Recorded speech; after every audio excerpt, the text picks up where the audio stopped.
Brush my teeth with Why would? Yeah, I don't even understand like why you would brush your teeth that a way. bottle of Jack. It just shows how hardcore you are. Okay. You wouldn't get it. Yep. Oh baby.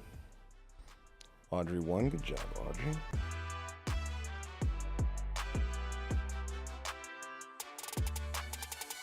Yes, I'm gonna do. Let's see. Do you want me to? I'll do. Not on. Let me think. Like, yeah, did you not turn yours on, Spay? I'm gonna do.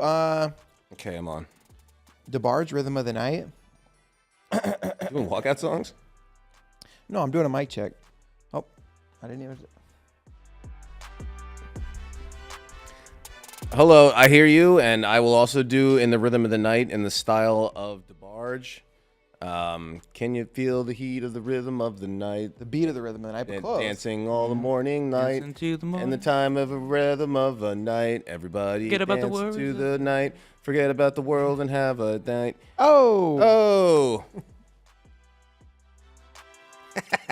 How dare you? 1, 2, 3, 4. I'll also take DeBarge, Rhythm of the Night, please. For 500, Alex. Also, are we gonna get this this monitor thing on so we can see the shots? Oh, yeah, our monitor. Yeah, no program monitor at the moment. Dope.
All right. Hey, ladies and gentlemen, we are back. It's the Olympic Trials Watch Party. Thank you guys for tuning in. And right on cue, Quad Box is up. Peacock is giving us our streaming. Yep, we got some Peacock streaming and a bunch of mats. Looks like consolation action on the mat right now, if I had to guess. But hey, before we get wrestling going, let's make some intros. I'm David Bray. We got Andrew Spay over here. Hello, and good morning to everyone except the guy in the chat that said I got to go drink some prune juice and take a nap because I'm an old pawpaw. Yes, no good morning to him. Also, we got Connor Petros at the bar, How's it going? ready to rock. And Way to bring the energy, Connor. we have Too early. Yeah. It's 9 a.m. our time. West Coast guys, you are got to be struggling right now, or you that's just like tough. to get up in Yeah. the morning and you're fine. yeah, it's I'm tough. struggling. 7 a.m. in the West Coast. 7 a.m. Oh, there we go. Rise and shine. Look at Kaladzik with the headgear still. How Man, many these- guys still wear headgear? Him, Skylar Grote, Oh, there's a few. Yaya. These consolation matches are happening on mats 1, 3, and 4. We got best of 3 finals for the unqualified weight classes on mat 2. So it's Ildar Havisov, Dalton Roberts on mat 2. That's the mat you're going to want to key in on if you're watching the Quad Box, because they're going to have the first 2 matches of the best of 3 today. And We got Nashon Garrett, Seth Gross. I love that Whoa, these guys are whoa. wrestling. do you see what's happening Oh, down stepped here? over. Yeah, McKenna was going to end it. McKenna's up 8-2. McKenna was up 8-0. He was trying to tech Kaladzik. Kaladzik caught him on his back. Now McKenna has recovered. McKenna, in this tournament, the master of recovering from being on his back for a long period of time. Oh, yeah. Yeah, Bartlett. That's one that's going to, I think, anger a lot of Penn State fans for a while, and they're going to point to that. There's been, I mean, we'll touch on it as the broadcast goes, but there's the first day of the trials has not been without its talking points. I don't even want to call it controversy. I don't know if it's risen to that level yet, but certainly Jordan Burroughs getting booed and then heckled by one individual very disrespectfully. I think you can boo. Whatever. We'll get to it a little bit later. We'll get to it. One guy is one guy. That does not tarnish the whole thing. Yeah, but and then what is the reception that he's getting and how fair or whatever. yeah. Going around the horn, we got Seth Gross, Nashon Garrett. Those guys put up 40 points every time they wrestle. They do. It's 3-0 already. They do. Nashon Garrett and Seth. Wait a minute. They went 1 for Gross there. It's 2-1. I thought Garrett Nation- pushed him right out. I did too. Gross Garrett, that's an incredible match. It's a consolation. We already mentioned Havisov Roberts. That's a best of 3. Roberts getting his chance on top in Greco, 60 kilos. We've got Amanda Martinez, Amani Jones over here on mat 3, and then mat 4, McKenna Kaladzik. The well-dressed Amani Jones. There you go.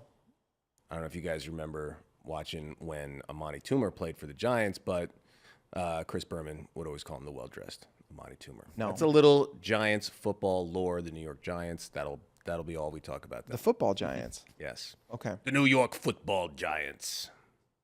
I don't. Yeah, no, I don't. I wasn't paying as close attention as you at that time. To the New York football Giants? I wasn't. Wow. What are you watching? The Broncos? No. No football? Well, I grew up a Chiefs fan. My whole family's from Kansas, and then moved to Colorado.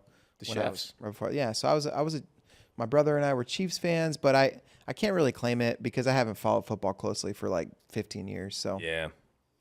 2-2 now, Gross with another step out. So it's Garrett though with criteria lead. He got the takedown. 1-1. Well, who gets this point here? Yep. No, 2-0. Dalton Roberts, Michigan man. That's going to make our friend John Kozak happy if he wins. He loves Michigan so much. Yeah, I'm sure he is. He's partying in State College, right?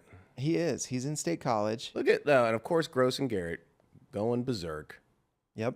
4-2 now. Gross leads. 21 seconds left in the first. First period. That's a baby score for them right now. They're going to have grown-up score soon. Both Gross and Garrett, who are meeting in this consolation round, have won World Team Trials in the past, or Final X. Garrett didn't get to represent Team USA. He was injured, but made the team. And then Seth Gross was 5th in the world, right? Look at that. Yeah, 61. Man, Nashon Garrett with the takedown, and then they're going to go, well, 2 offered for exposure for Gross. And then As Garrett, time goes out, we'll see what they do here. that was the weirdest Peterson. It was like a Far Side Peterson where it was his whole body was on him just because of the way Gross was trying to get points. Yeah, that Peterson was like a Far Side cartoon. That was like Cow Tools, the famous Far Side cartoon that no one understands. Some stuff from the chat. Our own JD Ritter posts, "Good morning, Papa." Shut up, JD. Shut up. Enough. These And- words are hurtful. They're destructive and hurtful. And I think you should leave reference was brought up. Zahid's single pull, I think he meant singlet pull, was a total coffin flop. Coffin flop. I'm like, yeah. okay, Oh, that's the other interesting. The other potential rising to a controversial level Yeah. is it did look like there was a singlet pull, but was it a pull or was it a singlet inadvertent hand gets Yeah. stuck in a singlet? 'Cause Yeah. you're hand fighting fiercely. Now, one of the things we were confused about last night was we were like, why did they not let them review it? Yes. Yeah. And what I heard from our own Christian Piles in his recap video was that Zahid threw the brick back. He said, no, I don't want you to review it. And so, CP's interpretation was maybe that's an admission of guilt. Yeah, and I think it's also smart by Zahid knowing that, like, if there's any chance for them not to overturn that, they won't, even Right. if it is an inadvertent one. So him just saying, like, yeah, okay, like my hand got caught in a singlet. Let's not go down 2. Let's go down 1. Yeah. Because if he goes down 2, he has almost no shot of taking down Brooks in 6 seconds. With 6 seconds left, it's so tough to get a step out. But yeah, you got It's to still tough, but that's you got to make a decision in a split second. And yeah. yeah. Oh, now McKenna's back to being close to a tech. His lace is probably underrated. Garrett Gross 6'6", and Garrett looking for. Oh, he's gonna get another takedown. Standing Oh, nothing. Quad pod. Oh man, he's caught on his back. picks Wait, the they knee. they went 2 blue, Oh. but Gross is gonna try to pin him here. Garrett looks like he's grimacing. I love That's the flat. That's a fall, Yeah. right? Well, I don't know. There you, Yeah. right there, dude. He's very very pinned. he's been pinned. Oh. I don't know how much more Pinned you pinned can a be. person can be. They're gonna review. Also, McKenna did a standing leg lace finish, and those are the best. You don't see enough of those. Did he cartwheel? I mean, maybe not like full cartwheel, It was that but in the- standing and then you jump over. In and the then cartwheel family. in the family of cartwheel. Okay. He did Rhythm of the Night by DeBarge in the style of cartwheel. Okay. We're going to make a lot of DeBarge references. Don't worry about it. Yeah. Oh, Amani Jones up. Oh, she was up 4-4 on criteria. Then Amanda Martinez just got a takedown. 6-4. It is, by the way, 2-0 for Dalton Roberts. And 1 minute left in that Greco match. And Havisov has yet to have a passivity call awarded to him. So no opportunity on top so far in this match, which normally Greco, it's like automatic. You see one guy go on the clock and then the next guy go on the clock, but or not on the clock, but one guy get an opportunity in parterre, the next guy get an opportunity in parterre. Havisov has not had that opportunity, which I'm surprised by. Yeah, normally you see that in the Greco level. Some people have been mentioning like this happens everywhere. It's not a USA versus UWW or international thing. Every country has their own things, but certain things that would get called internationally don't, or vice versa. So I would imagine internationally, Havisov would get an opportunity there, but it's kind of moot now. Robert's going to take the first one. I'm going to update the ticker there. That's the upsets from yesterday. Going forward, it's going to have all the results. I'll just start that in there. Good win from Roberts. Both WCAP guys. You're going to see a lot of WCAP, the Army's world-class athlete program. You are an active member of the military, and they set it up so that you do a lot of training. Maybe not full-time, but certainly a good training environment, as you can see from the results. Yep. All right, so Amanda Martinez is going to win over Amani Jones. Something happened with Nathan Garrett and Seth Gross. They're I still told you wrestling. they were going to put those points up. There was no fall. There was no fall somehow. I think they must have called something before, maybe an illegal hold. Mm-hmm.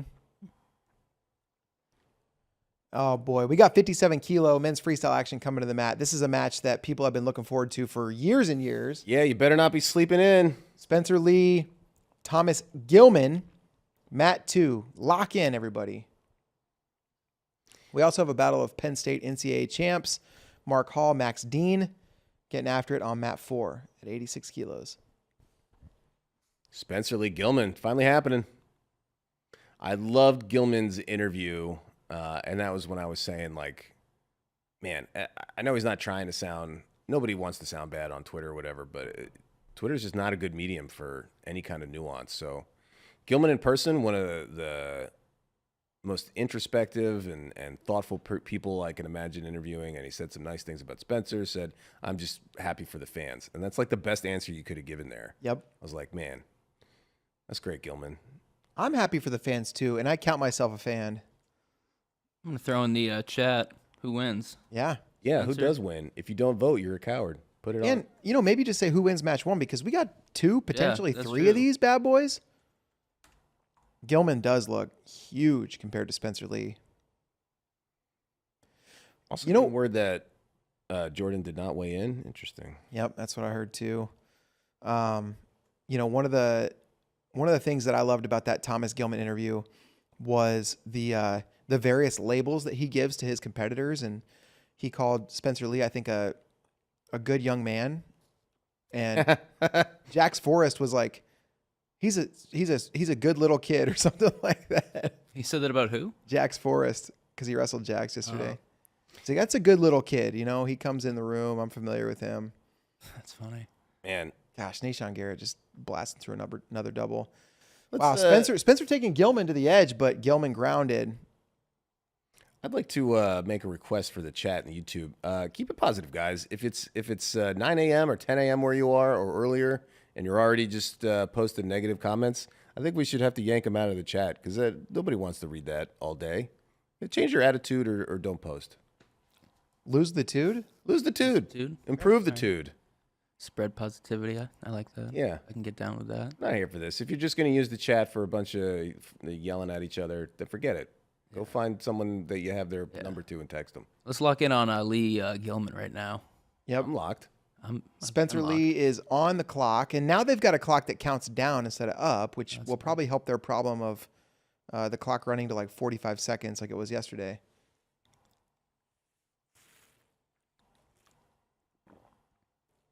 DJ says Lee ain't keeping this pace for 6. Well, we'll see. Yeah, we'll see. I think pace is going to be probably the biggest concern for both these guys. Gilman coming off the scale. He mentioned in that interview last night he had a full night's work ahead of him to get back down. Yeah. Ooh, Gilman nice deep. shot. He's got the point on the shot clock being expired, and now Spencer's been good at that position. Well, that's a quick whistle. That's Sammy Julian, though. One of the best we got. Mark Hall up 6-0 on Max Dean, but Dean looking to finish a takedown. Looking to go folk style ride. Yeah. Well, he had a leg in, and Mark Hall still hadn't touched his knee in parterre, and then finally, or in quad pod, and then finally did. So 6-2, Mark Hall leads Max Dean, but we got 20 seconds left. First period, 1-0. Gilman leads Spencer Lee. I see what you're doing, Valiant Thor, in the chat. Lee going to get a point on the step out. Wow. That was a good joke, but watch yourself. Now,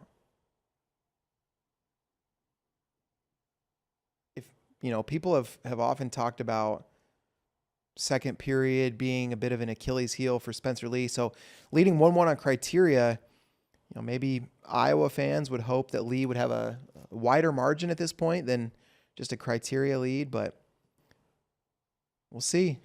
Yeah, Spencer, a first period guy, usually, but could this be part of the game plan?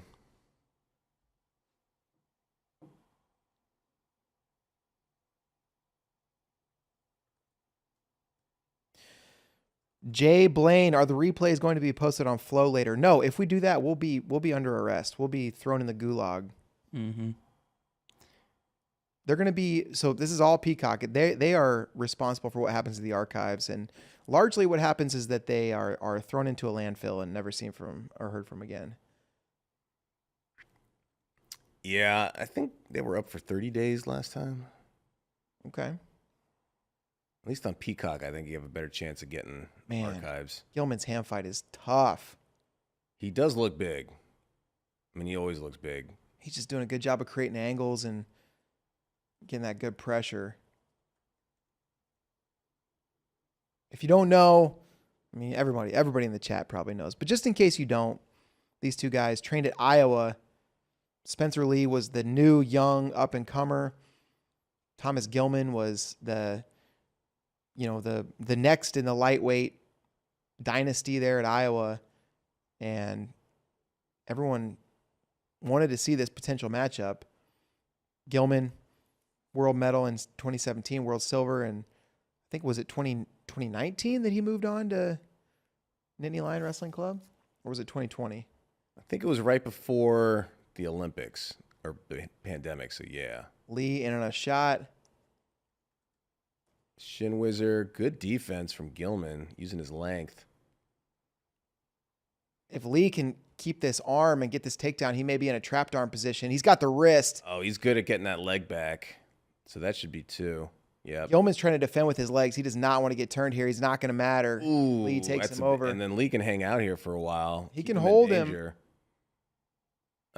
Wait, there's no way there's 2 minutes and 48 seconds. Coach Brands wants a fall. Yeah, that clock is not right. There's 43 seconds left. And if you're an Iowa fan, you need Spencer Lee to win this best of 3 series. I think it's the most important thing that can happen for the Iowa Hawkeyes in this 2024 Olympic year.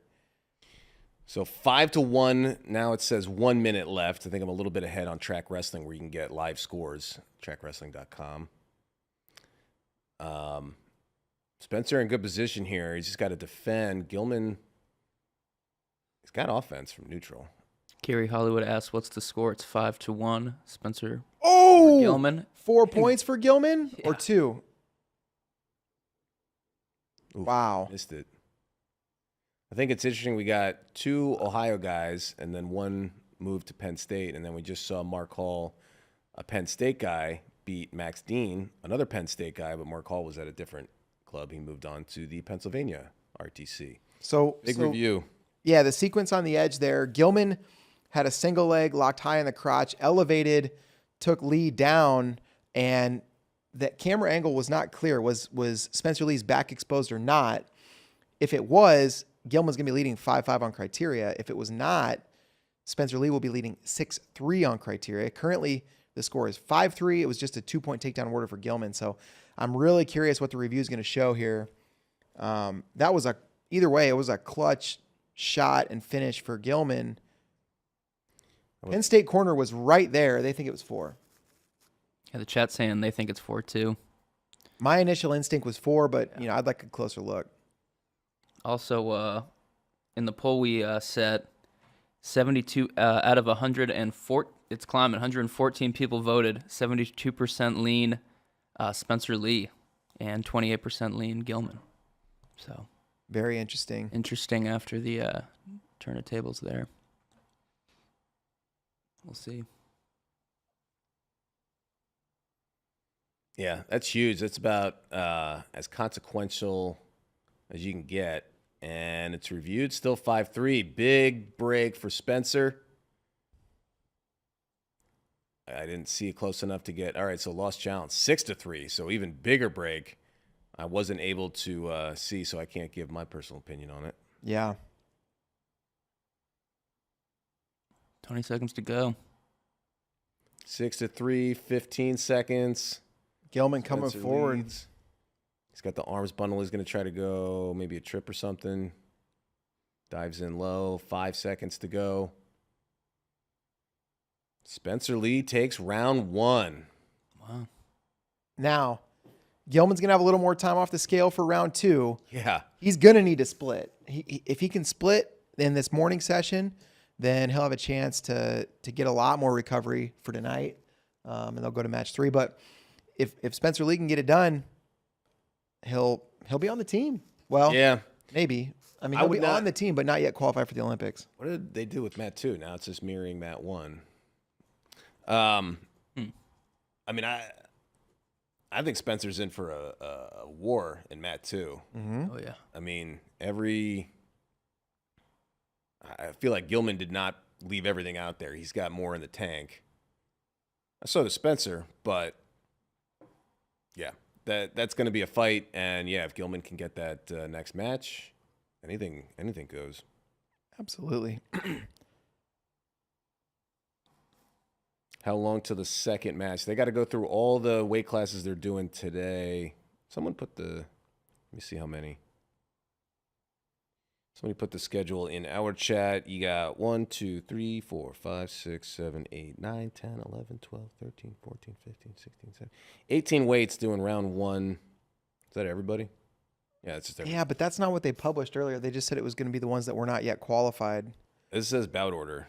Yeah. So I think they're going to do round 1 of all 18 weights. So plenty of time. Very strange. That was not what was published earlier. But regardless, it looks like, according to the scoreboard, Dom Parrish and Haley Augello are about a minute into this match, but they're not showing it yet on mat 2.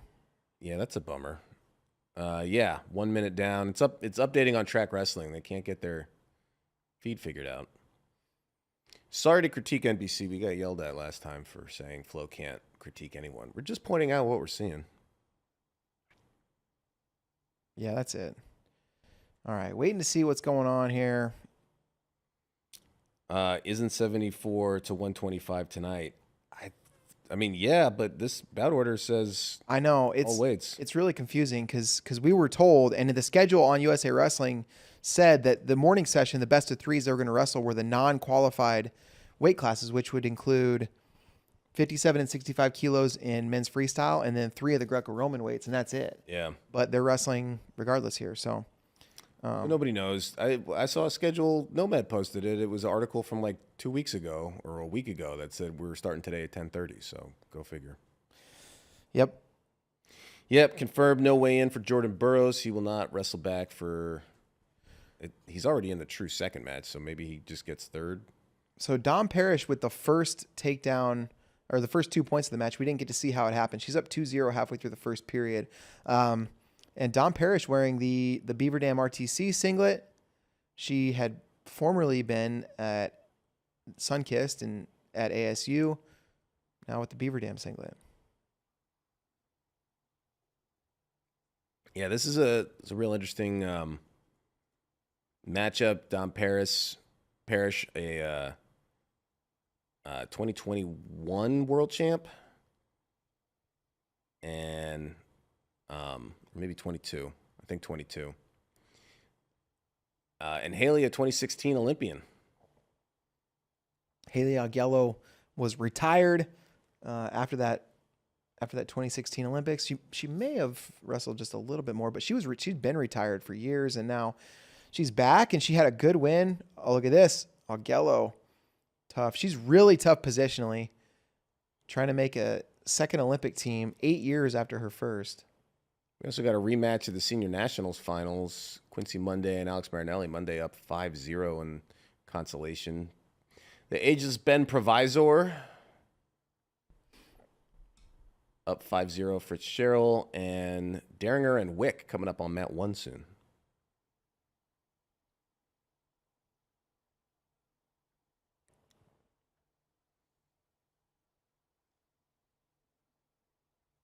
After this match on mat 2 between Parrish and Augello, we're going to see round 1 between Nick Lee and Zane Rutherford, couple Penn State NCAA champs.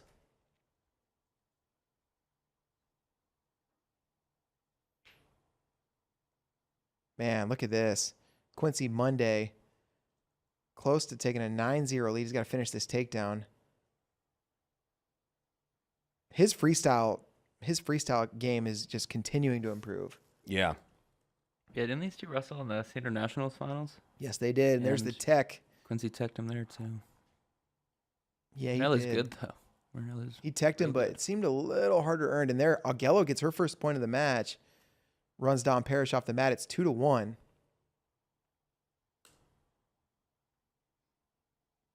Haley Augello is just a really hard-nosed positional wrestler.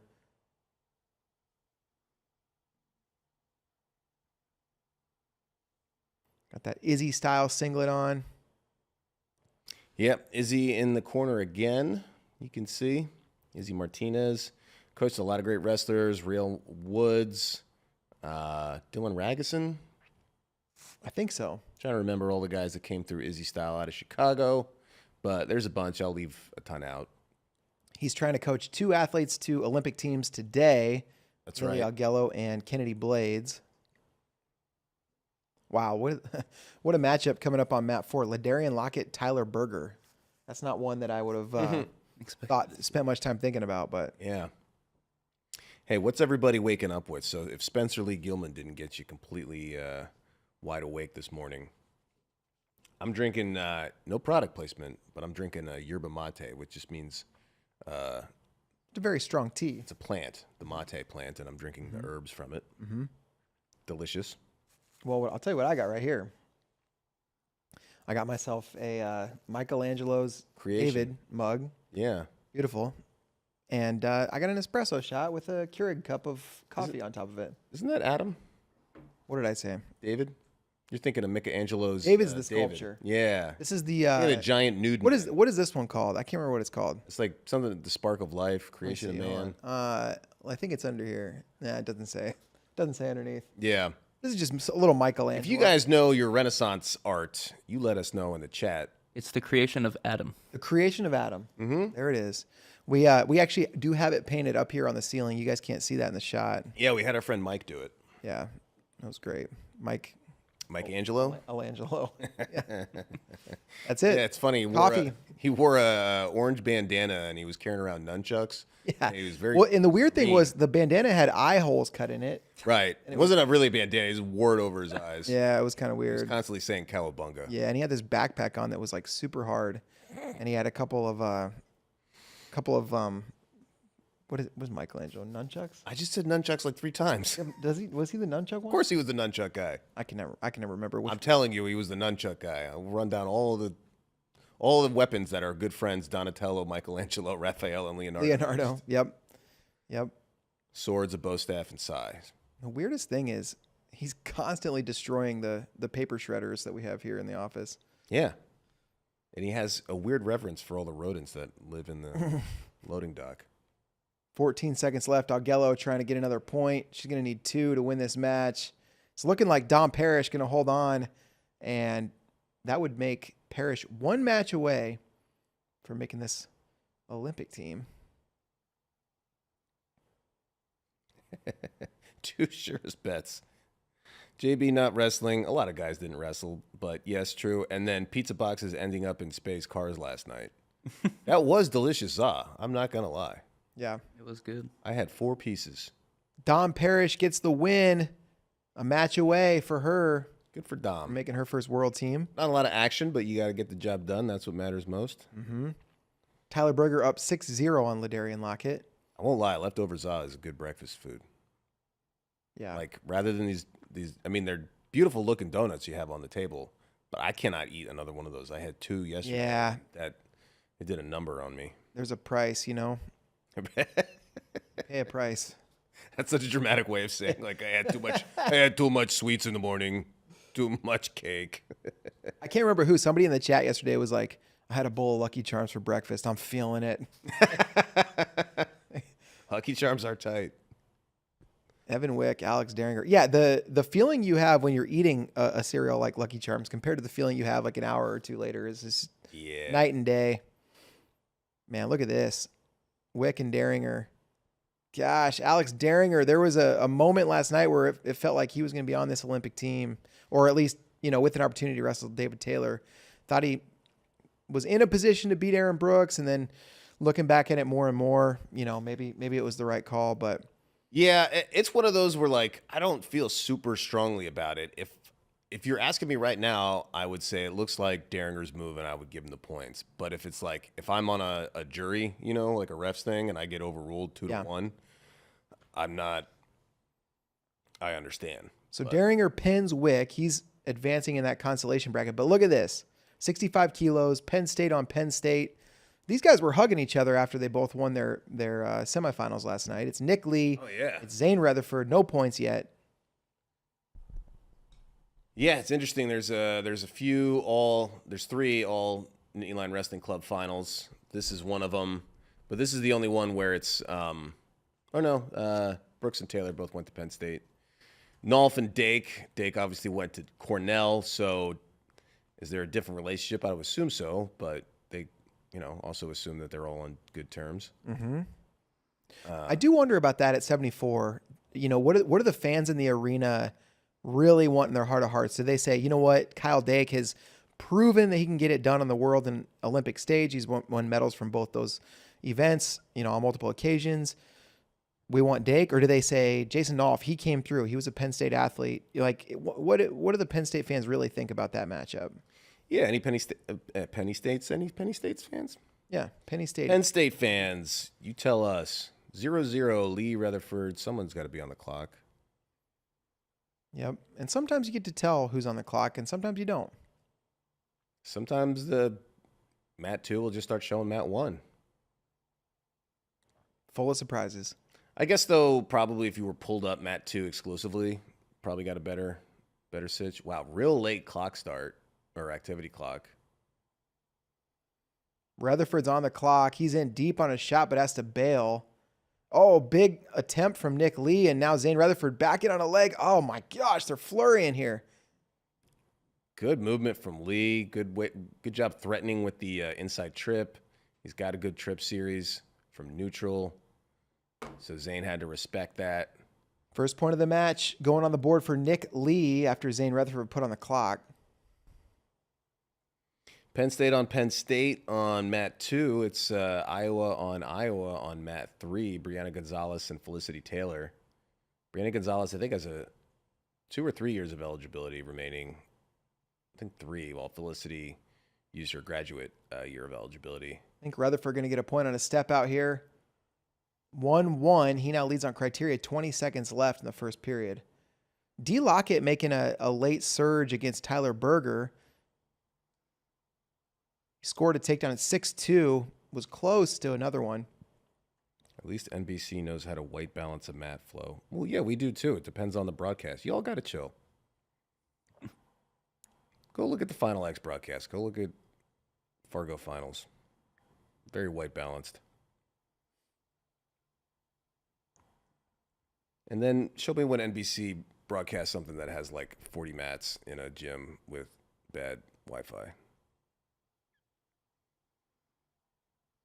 Coming back for the second period here. Rutherford Lee, 1-1. Rutherford leads on criteria. Valiant Thor with maybe the most erudite. Dirty duck from Ladarian Lockett. D. Lockett, another duck, but quad pod. Now there's a takedown. 41 seconds. 6-2. All right, get back to erudite talk, Spay. Oh, yeah. Well, speaking of ducks, another member of the bird family that Valiant Thor had for breakfast was a succulent roasted quail and a sweet and tangy fig and balsamic glaze. That's quite a breakfast. On the side, I have a tender buttery scallop seared to a golden brown and creamy cauliflower puree. So someone's got a personal chef, or they just spent a lot of time this morning preparing their quail. That's right. And dressing it up.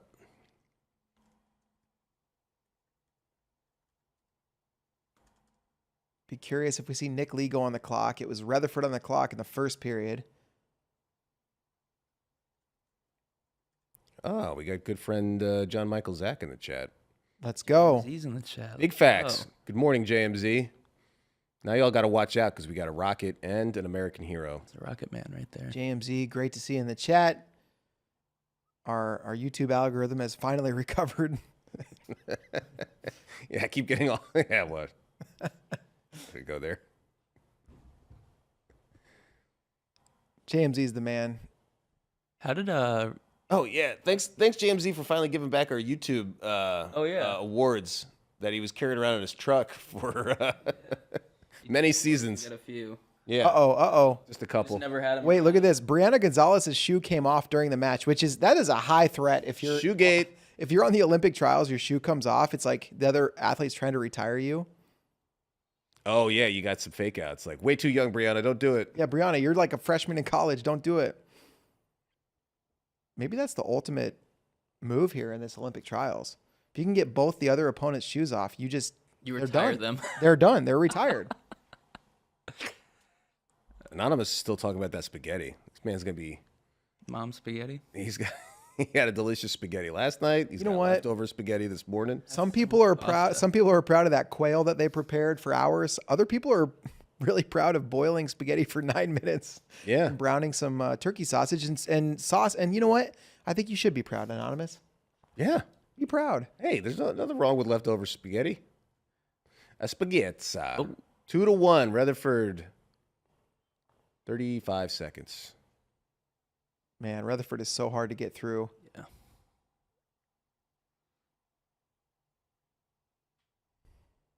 Man, these guys so cordial. And Yeah, a lot of bloodied up. respect. Is that another wound on Zane's head? Yeah, I think so. He gets, he goes full bore. Yeah. What'd you expect? Half bore? I would expect one full bore prepared with a succulent cauliflower puree. Roasted to golden brown. Who smashes their forehead up more, Burroughs or Zane? That's a great question. Yeah. I would think over time, excuse me, Jordan has had more opportunities to smash his face. What about per capita? Yeah, per capita on the per- facial region. Per hour. Burroughs has a little more miles on the odometer, but Oh, Nick Lee's split too, up top. I feel like Burris has more forehead scarring due to his blast double, whereas I feel like Zane gets more like black eyes and bloody noses, maybe. I don't know. I mean, yeah, he's just in a From fight. defense. I mean, this is like when like two brothers have to be separated because they're just Yeah. fighting too much. I do think Zane Rutherford has the worst split of anyone. The one that he got at Final X last year against Tyler Berger prevented him from being able to wrestle for like months. Yeah, that was horrendous. So I think Rutherford wins. The worst gash, I think Burroughs probably wins with volume. With volume? With volume. Yeah, he has to protect his flanks. Mia Palumbo, Kendra Ryan. Felicity Taylor up 7-0. Oh, two Gonzalez's on the mat. Brianna and her twin, Emily. We got doubles of the Gonzalez twins.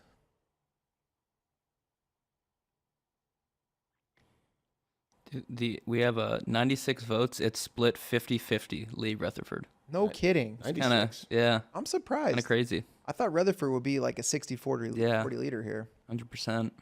It keeps climbing now, but it's pretty even.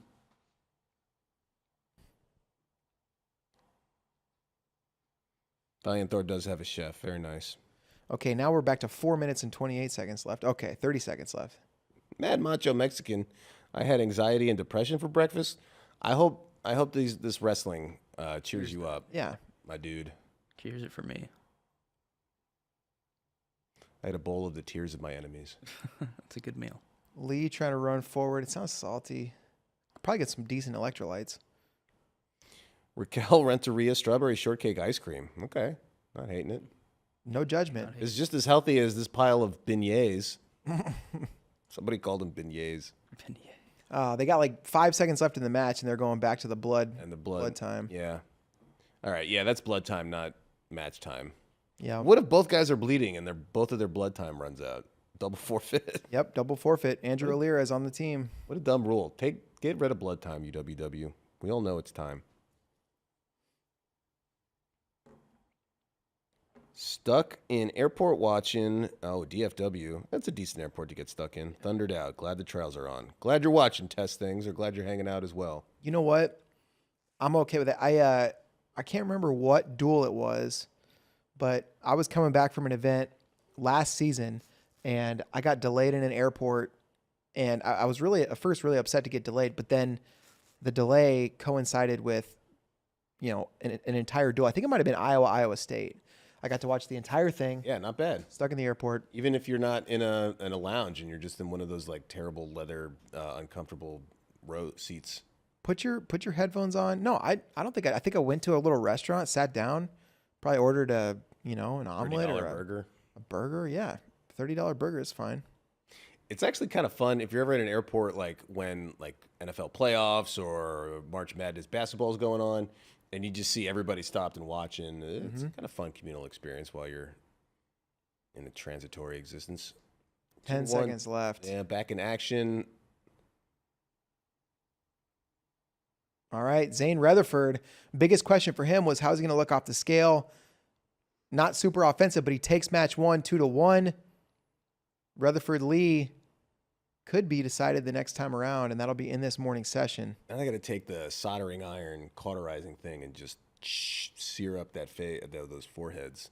Christopher Walken style. All right, we are going to take a quick break.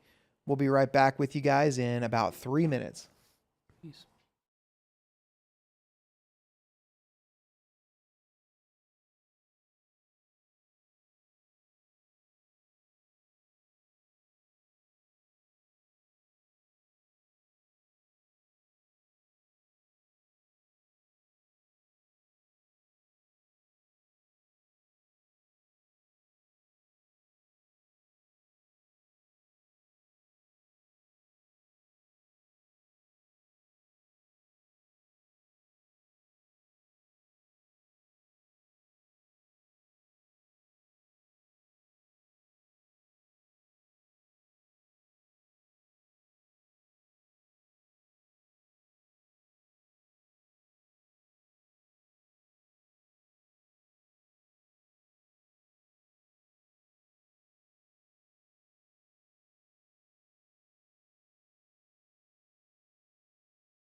All right, we're back, and we're at the break. 67-kilo Greco-Roman action. It's 1-0 Ellis Coleman. He got that passivity call in the first, and now we're going to head to the second. Also, we saw Nate Jackson tech Christian Carroll at 97 kilos. Alicia Hauk, Amy Mason scoreless up on mat 1. Xochitl Pettis, Amanda Martinez scoreless on mat 3. And Eric Schultz trails Mike Machiavello 2-0 at the break down there at 97 kilos. By the way, if you're wondering, Alicia Hauk's opponent, Amy Mason, used to go by Amy Fernside. That's right. She's been on the senior level for a little while, and that is went from maiden name to married name. Amy Fernside from the Pacific Northwest and did her college wrestling at Jamestown in North Dakota. Was, I believe, 50 kilos at the Olympic trials in 2021, now 53. Someone said for breakfast they had a succulent Chinese meal. Does anyone know what that's from? I don't. It's a meme. You should Google it. It's hilarious. Some Australian guy's getting arrested and he can't stop shouting gibberish. and he keeps saying that an officer's like trying to like put his arm behind his back and stuff him in a police car, and he says, "I see you know your judo well." He keeps calling it judo. By the way, Xochitl Pettis just with a trap arm tech. Probably, it's being in a gut wrench last night was what cost her the semifinal to Alex Hedrick, but now she uses it to her advantage, advancing in the consolation bracket. Yeah, that sounds great. I got to check that video out. It's one of the best. Alejandro Sancho with the passivity call and the point. He's going to try to extend his lead. He's got a 1-1 lead on Criteria. Ellis Coleman trying to defend in parterre. A lot of confusion right now, too, because people are asking, did Lee win? And the answer is both. Like, did Lee win or did Lee lose? Nick Lee lost. Spencer Lee won. Yes. Spencer Lee and Nick Lee. Also, when you use the last name, or when you have the last name Lee, it basically turns your first name into an adverb. Yeah. How did you do it? Oh, very Nick Lee. Very Spencer Lee. Graham McLeod says that what he had for breakfast was to talk about wrestling and not about food, nerds. Well, Graham, we also love talking about wrestling. That's what we've been doing on here primarily. But why not both? But breakfast is not a conversation. It's actually a meal. I haven't eaten breakfast. Oh, checkmate. It's I think just the definition of breakfast, Graham, is not on your side here. I haven't eaten breakfast. I had some coffee, which I do like. I've been drinking my Herd and Horns mug full of water. Not a product placement. Did you get that lacquered so that when you throw it in the dishwasher, the decal doesn't? I didn't. Off? I did not, and that's one of the bigger regrets of my life so far. Mm-hmm. Ellis Coleman getting another opportunity in parterre with a minute to go. Right now it's 1-1. So if Sancho can defend, he's almost surely going to win this match. But yeah, no, I wish I would have lacquered that thing. West Coast didn't get up in time. Sorry, Space Viking. It's tough. They put it on super early.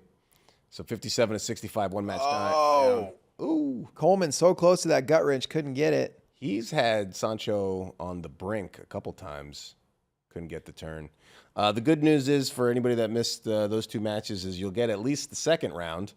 If Spencer wins, he's on the team. If Rutherford wins, he's on the team. They both still have to qualify, though. They have to go to the World Olympic Games qualifier in Istanbul, Turkey, Istanbul in May. Schultz with the last second point on Mike Mock, and Schultz takes out the NC State national champ, now training at the Lehigh Valley Wrestling Club in Eastern PA. Schultz still at Nebraska, where he was a one-time All-American, 5-time national qualifier. Coleman going flying squirrel at the end. Move he basically invented. People will say, "Oh, this guy did it, that guy did it." Well, he did it at what, the Junior Worlds or something? Junior Worlds, or it might have Trials. I've been trying to think about it. It might have been like a Junior Olympic, like a really kind of random event. We'll have to look it up. But he does take match one. There's a question in the chat: is Jordan Burroughs going to go for third? He is not. He didn't weigh in. Yeah. No JB. I hope we see him at some other point. It was, there was one fan that was saying some ridiculous stuff, and I get it. If you're a Penn State fan and you want to boo Jordan Burroughs, then you buy a ticket and you can do that. I can't imagine doing it, but I understand fans of sports. I myself, maybe back in the day in my younger and less polite days, may have done it at a professional sporting event. But if you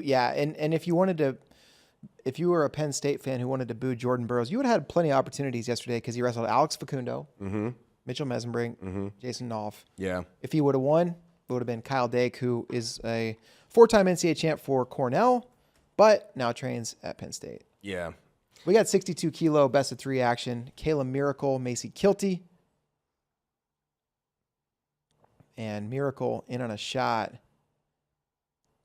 Kayla Miracle has largely owned the series against Kilty in the past, and she's going to score the first point.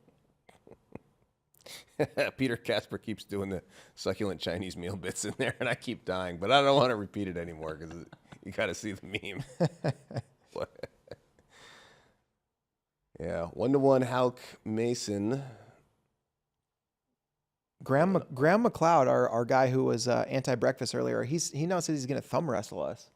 Oh, all right. Yeah, 1, 2, 3, 4. Declare that war. Yeah, why not? Thumb wrestling, that was a good way to pass some time in like middle school. Yeah, I mean, it was all just about coming up with creative ways of cheating. Like you do like tag team and bring your index finger out. Oh, something like a guy parachutes in. Anyway, Miracle up 1-0 on Kilty. This is the matchup at last Olympic trials, and I think you mentioned it earlier. Kilty suffered a shoulder injury, had to have surgery, was out for a while, but she's looking good now. She obviously won a medal up at 65. And she beat 59 kilo medalist Jen Page to make this bout. Ooh. Gonna get a turn, yes. She didn't give up on that crotch lock. So now Kilty leads 2-0, minute 38.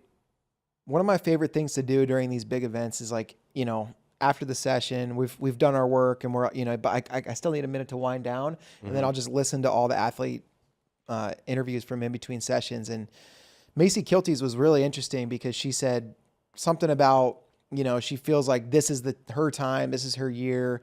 She's like, there's a lot of other stuff I could say, but I'll wait till tomorrow. She's like, we could be having a whole different interview tomorrow if things go my way. I'm really curious to know why she feels so confident going into this series with Kayla Miracle. She's lost to her in the past, but now with the lead 2-1, and I want to know what's going on. It just felt like she really believed what she was saying. Miracle in deep, head outside shot. Kilty and Miracle kind of had similar trajectories in that they both won a ton. Ooh, nice crotch lock again. Did you get the turn or no? I think she did. 4-1. Wow. But both Miracle and Kilty had age level medals all growing up at almost every different level. I want to say they all did U17, U20, and U23 medals before they made a world team. Miracle finally broke through, then took her a couple tournaments, but then earned her first medal. And that kind of feels like Kilty is now taking that same path. Of course, she has to get by Miracle. Update on that scoring sequence. They went 2 for Kilty and 2 for Miracle, and then 1 for Kilty coming out on the reversal. So 5-3 Kilty leads nearing the end of the first period. Miracle is shooting like crazy, but Kilty's defense is locked in right now. Front quarter Nelson, and close to another exposure is Kilty. Man, she looks stronger than ever. And that's coming down from 65. So the women's weight classes are more bunched up than the men's. So you usually have sometimes only 2 kilos between them, but 3 or 4. Gregerson, Lamont, is that a Utah Valley on Utah Valley matchup there? That's Wolverine versus Wolverine. Green Wolverines. Wow. Nice corkscrew standing gut wrench for Gregerson. It's always the R in the middle there. There's no R in Steveson or Steveson or Steverson. It's just Steveson. But there is one in Gregerson. Okay. So you've been spending all these years thinking it should have been Steverson. It could be Steverson, sure. Steverson. I think most of the confusion is Stevenson. More, yeah, and okay. I'm talking about the syllables is really the Okay, where I was going to, and I started assuming that the R was what I should have been focusing on. Incorrectly though. Thank you for pointing that out. We got a point for Miracle. What was the call there? No, she had one to start. She scored the he'd first done a one. double. She was up 1-0. Oh, Huh? Miracle the score was 1-0 Miracle at one point. No, but they just gave Miracle another fourth point, or the official signaled a point at the middle of the match at the beginning of the second period. Oh, well, they didn't get it on the. And they didn't get it on the board. And then there was a step out. So I didn't. But I wondered if he was calling a caution. I didn't see why he held that up. But then Miracle earned a step out. So now it's 5-4.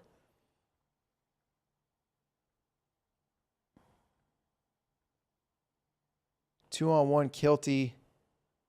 A reattack attempt. Oh, nice dump for Miracle, but Kilty tried to hold her for a second. I think that's all Miracle's points, right? I was looking down at the chat. My internet slow. 2 exposure there for Miracle. It's 6-5 with a couple minutes to go.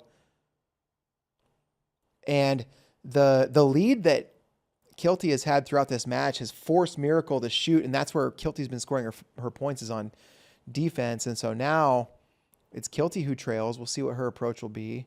Got to imagine tactics are going to change here late in this match. This is a great match, by the way. This is a contender for one of the better ones of the final series. Absolutely. 6-6, Lamont Gregerson still in the first period. If you guys like some exciting Greco matches, check out Mat 1. Wyatt Hendrickson, Gary Traub, 6-0 in a match between two heavyweights who captured America's hearts at various points. How about Don Bradley just chucking Hendrickson right off the stage? Yeah, that was wild. That did not look fun. we got Lilidal Blaze. Oh, Crazy high school matchup. incredible. Just two guys that have to go to homeroom in a little bit. Yeah. Oh, arm spin attempt. Kayla Miracle. Paper due Monday. Got to Yeah, wrestle at can the you Olympic imagine? trials Saturday. The thing that always like sticks out to me about these high schoolers is like, imagine, I'm wrestling at the Olympic trials, and then Monday, if I have to go to the bathroom, I have to raise my hand and ask permission. Excuse me. May I see your hall pass? No points on the arm spin for Miracle. It was a good attempt. Minute to go. Blaze and Lilidal, a couple guys that are both like top 5 pound for pound in the country at high school wrestling. Traub coming back against Hendrickson. Still in the first, 6-5. Blaze and Lilidal have only wrestled once in their high school careers that I'm aware of. It was an Ironman final back at 113 pounds in 2021. Blaze won that one. It was a really, really close match. Kilty to a shot, 27 seconds to go. Miracle trying to threaten. Looks like she might finish. Miracle holding on to that Hold on to leg. That leg. She's looking at the clock. There's 16 seconds to go. Kilty got to go super urgent. They blow it dead. I thought Kilty might go to that crotch lock. She's had success with that earlier in this match, but Yeah. wow. Gas Tank Gary was down 6-0. It was then 6-5, and now Hendrickson 8-5. So much good wrestling happening right now. Kilty trying to go. She's on a shot. Oh. Did you get it? Nope, that's Miracle's Oh, points. that's Miracle. What a finish. Great match. Whew. Kilty, I think, may try to throw the brick, but it's not going to matter. Yeah, that's clutch. I mean, that takes some nerve because someone is scoring. If you don't hit that technique correctly, you lose that match that you're winning. So you gotta grip it, rip it. Wow. She had that lock, not gonna challenge. So Kayla Miracle, great bout. Thumbs up. 62 kilos. We got a battle.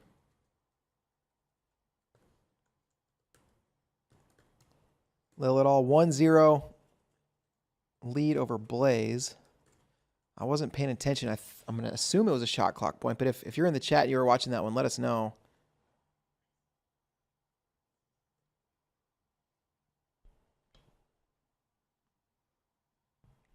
Hendrickson with the tech over Gas Tank Gary.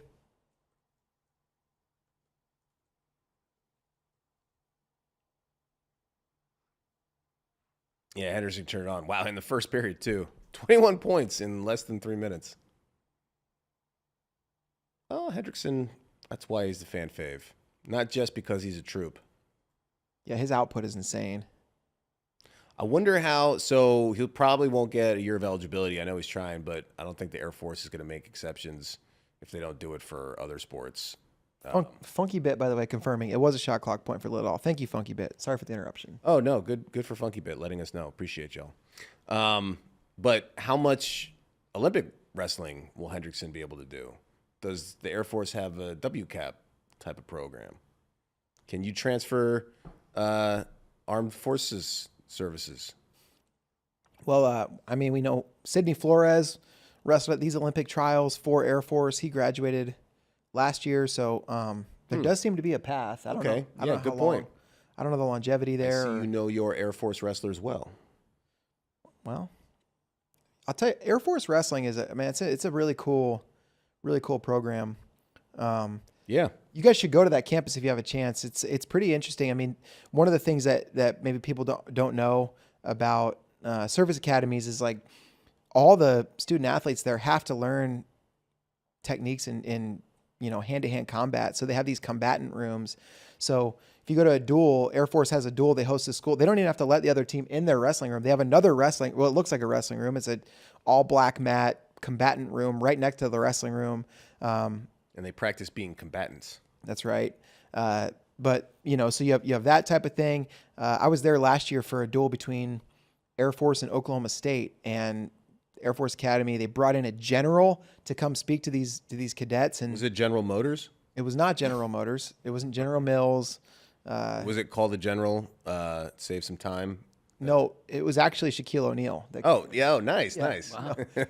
Jack Diesel. No, but like the level of respect that these cadets have for these generals is through the roof. And like these generals are in there talking about, hey, you got this duel coming up against Oklahoma State. It reminds me of when I was in a firefight over this war and could have died and like all this stuff. And it's like, whoa. A lot of people say duel meets are a lot like the Battle of Fallujah. Yeah, and maybe compare sporting events to the Battle of the Bulge. That's been done. Well, a wonderful racehorse. Oh, Bay Bomb. Wow, Bay Bomb. He's going to get that 4. Kikinov knows he got got. Kikinov he's pointing down, hey, was this a leg foul? Was he too low? I don't think it was. Either way, though, yeah, it's just very, very cool being at those service academies and seeing how their wrestling programs are part of this sort of bigger thing. But Marcus Blaze up 5-1. I was busy yapping about this Air Force situation. Yapping away about the enemy combatants. Yappersville, USA. What happened there, Marcus Blaze? I don't know. I'm going to Peacock. I got 5 because I thought Luke Lillidahl was up when I looked up a second ago. And I'm going to Peacock. I'm going to map 3, and I'm going to rewatch that. Big Boy wants to know, is anyone in the chat older than Kikinov? That's a good question because I respect a man of Kikinov's age and wisdom and experience. Kikinov, originally from Belarus, you could listen to his interviews. His English is coming along, but he moved to Southern California. His son wrestles, does Greco. I believe he's part of the Poway program outside of San Diego. He's got 2 sons part of that program, and they're both really good. Nice. It's Kikinov. The U's at the end of Belarusian names are pronounced like a F. I don't know. It's just how they do it. Oh, wow. So I'm rewatching Marcus Blaze. You guys want to check this out? yeah, what happened? All right. So Blaze has Lillidahl on the clock. 2 minutes left in the match. Can you move your mic thing down a little bit? I'll just move my computer Perfect. up. And here we Show go. off the So, gains. Look at that wrist strength. all right, here we go. Yeah, that's Steel. insane. All right, so 1-1. Blaze is leading on just the strength of that shot clock point. He goes 2-on-1 snap right down to Beautiful that transition, pick had it right into the there. lace. So it was 1 point on the shot clock and then take down to lace. And so Marcus Blaze going to take this one in. Marcus Blaze, just insane. And this is why we've been talking about these high school kids for this whole time. And I think Christian Piles made a video that said, these are not, Aaron Pico, where they're the only guy in their class that can do this stuff. Look, these guys lose to each other. There are 3 wrestlers in this field who are at this level. Yeah. They all have wins over NCAA champs or NCAA finalists. Well, yeah, you're trying to rank them, and it's like, well, I can't even put this guy number 1, and then he goes out and beats an All-American or beats a whatever. I got an email last week that was like, Bo Bassett, number 10 pound for pound, is disrespectful.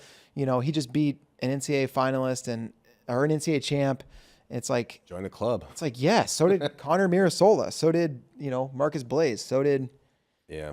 Luke, all these guys. So Yeah, it's crazy. Yeah, interesting time to watch these youngins. yeah, it's awesome. And when you see stuff like that, it's a good sign because it means wrestling in America is jumping levels.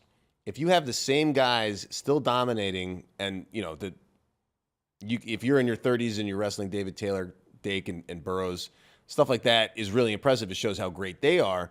But if it's across the board, it's only older guys, that means you're stagnating. That means nobody new is coming up and jumping levels, and now you got young guys jumping levels. It's the same thing with women's wrestling. You see a ton of younger women. Audrey Jimenez, she's a high schooler, not talking about her or as much. Welker and Blades, they're still young, though they're both in college. That's the level jump. That's good. That pushes everybody forward, raises the bar. Speaking of that youth movement, this is an interesting match down here on mat 3. Marlon Dede of Iowa wrestling Precious Weezer. And before Dede was at Iowa, she was national champ for Augsburg, where Precious Weezer was her coach. So interesting potential passing of the torch.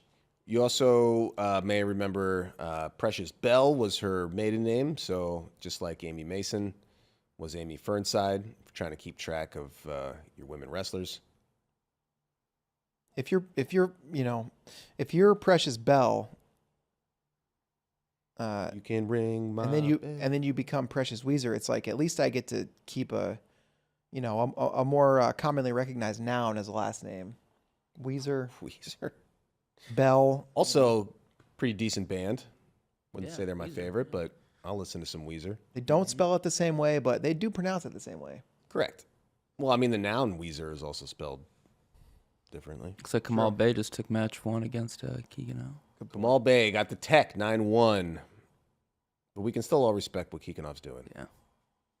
I would kill to look like Keeganov at his age. How many people would you kill? I would die if I tried to a look lot. like Keeganov at his age. Oh. Yeah, who specifically would you kill? Yeah, what's up with this? Okay. Maybe not kill. Okay. That's a little much. My internet is trash. You guys ever have everything you do involve the internet and then you don't have internet? Mm-hmm. It's a real... Let's take a quick break while we're waiting for Mason Paris, Hayden Zilmer, Mm-hmm. and we'll be right back.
All right, we are back and just about concluding the first period at heavyweight here. Men's freestyle, Mason Paris with a 3-0 lead over Hayden Zillmer going into the second period. And big lead for Paris. Zillmer has shown that he can come from behind. We saw that yesterday against Nick Gwizdowski.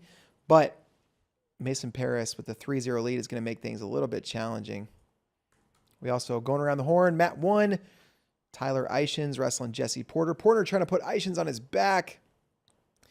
Mat 3, Precious Weezer has... Beautiful ankle pick to take down Didi and get the lead in the second period. Yep, she was trailing earlier, now up 6-4. And over on mat number 4, Danny Bronigal leads 3-0 against Supreme Court Justice Scott, but they're reviewing something on the big screen.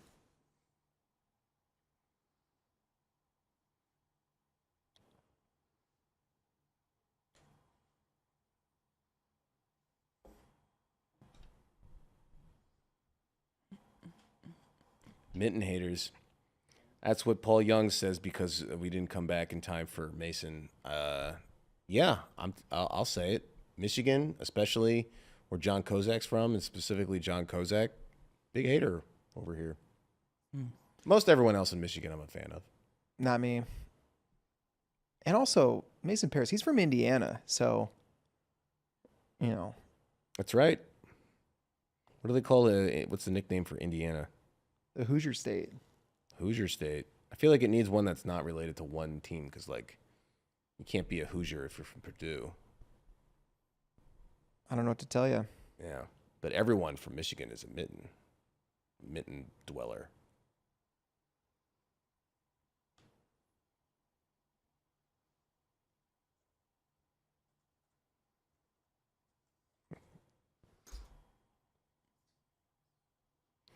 Keekanoff showing out for all the boomers. He's not a boomer. He's Gen X.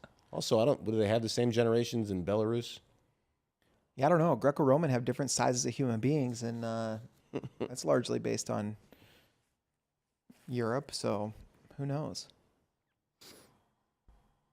What's Zilmer's nickname again? The Jack Pine Savage. Jack Pine Savage. Jack Pine That's Savage. right. It's a sweet nickname. It is a very cool nickname. Oh, And he's a in double. deep on a shot. Hey. Wow. Mason Paris is forcing that head to the inside. Mason Paris looks so much bigger than him, like size-wise. Well, Zilmer famously was like a lightweight and then a middleweight in college. And then I think he started his career at 149 as like a redshirt freshman. Ended up at 84. I don't know if he ever made it to 97. I think you're right. I think wow. 84 was the biggest he was in college at North Dakota State. Are you serious? Yeah. And then, crazy. Wow, go behind by Paris. He's 7-0. Much. he's getting away with it. Or getting away with it. He's running away with it. He's getting away with it. Getting away with it. He can't keep getting away with it. Precious Hey, Weezer with the win. After Marlon Didi took that lead, Precious Weezer, her former coach, wins 8-4. I said there might be a passing of the torch there, but there is just a retaining of the torch. Torch unpassed. Man, Mike Kozak hate got a lot of pushback in the chat. Kozak has a lot of fans. I guess that's what happens when you're just like unceasingly nice and helpful to people at all times. Now, in fairness to you, Spay, people have not seen The real Kozak? where Kozak puts his workout bag compared to your desk. He's often over the line. Oh, not only that, but he's constantly stealing my power. Yeah. He's invading my personal space on my desk. Yeah, he'll plug his plugging into my juice, plug stealing his my phone. energy. But you were always plugging into my spot. You can't be a Okay. Only because I'm being driven out by the Kozak. by the vengeful It's all Kozak. Kozak. Wow, there's a lot of I get it. A lot of power, lot of power outlet hypocrisy here, Spay, that I'm hearing. No one man should have all that power. That's all I'm saying. Mason That's Paris what I got to takes tell match Kozak. one. Yes. Good job for the Mitten State. Well, the Wolverines anyway. And Indiana. Let's see. Indiana, Kayla Miracle won. She's from Indiana. Mm-hmm. Mason Paris. How many other Indianans out I'll tell you who's had a good tournament for Indiana, but is not, continuing on the front side of this bracket is Jesse Mendez. Yes. All right, so we're breezing through these finals. Bronigal, an Illinoisman at the Illini RTC. He leads. They've been reviewing Tyler Eichen's Jesse Porter situations for so long. They get backed up on the reviews sometimes. They only got one set of equipment that does reviews. Very interesting rematch coming up here on mat number 2. Adeline Gray, Kennedy Blades. This is another torch situation. Is it getting retained or getting passed? Wait, let's put that. What does the chat think? Who holds the 76 kg torch? Adeline, mother of 2, 6-time world champ, a handful of other medals, or Kennedy Blades? As Christopher Moltisanti would say, he's the heir apparent.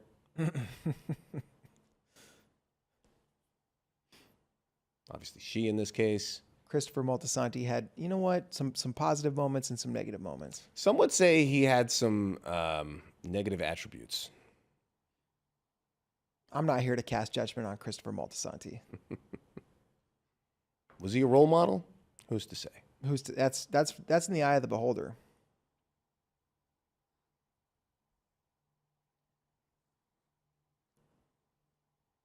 No score. 50 seconds in to Gray versus Blades. Adeline Gray has an ability to seems strike fear in the hearts of her opponents. She's just got this aura about her that makes her tough to beat. And Kennedy Blades, big double leg. That's what Kennedy. I mean, she did that to Gray last time, but then it was the second period where Gray just the mental fortitude is something else. Doesn't get rattled. 4-0 Blades. They're going to go out of bounds, and Blades adjusting her hair, and those are the type of like body language signs that kind of feel like they indicate that she's not rushing back to the center. She needs to take a beat, after a lot of these sequences. So yeah, you don't have to do a sock pull. Sometimes you adjust the ponytail, knee pad.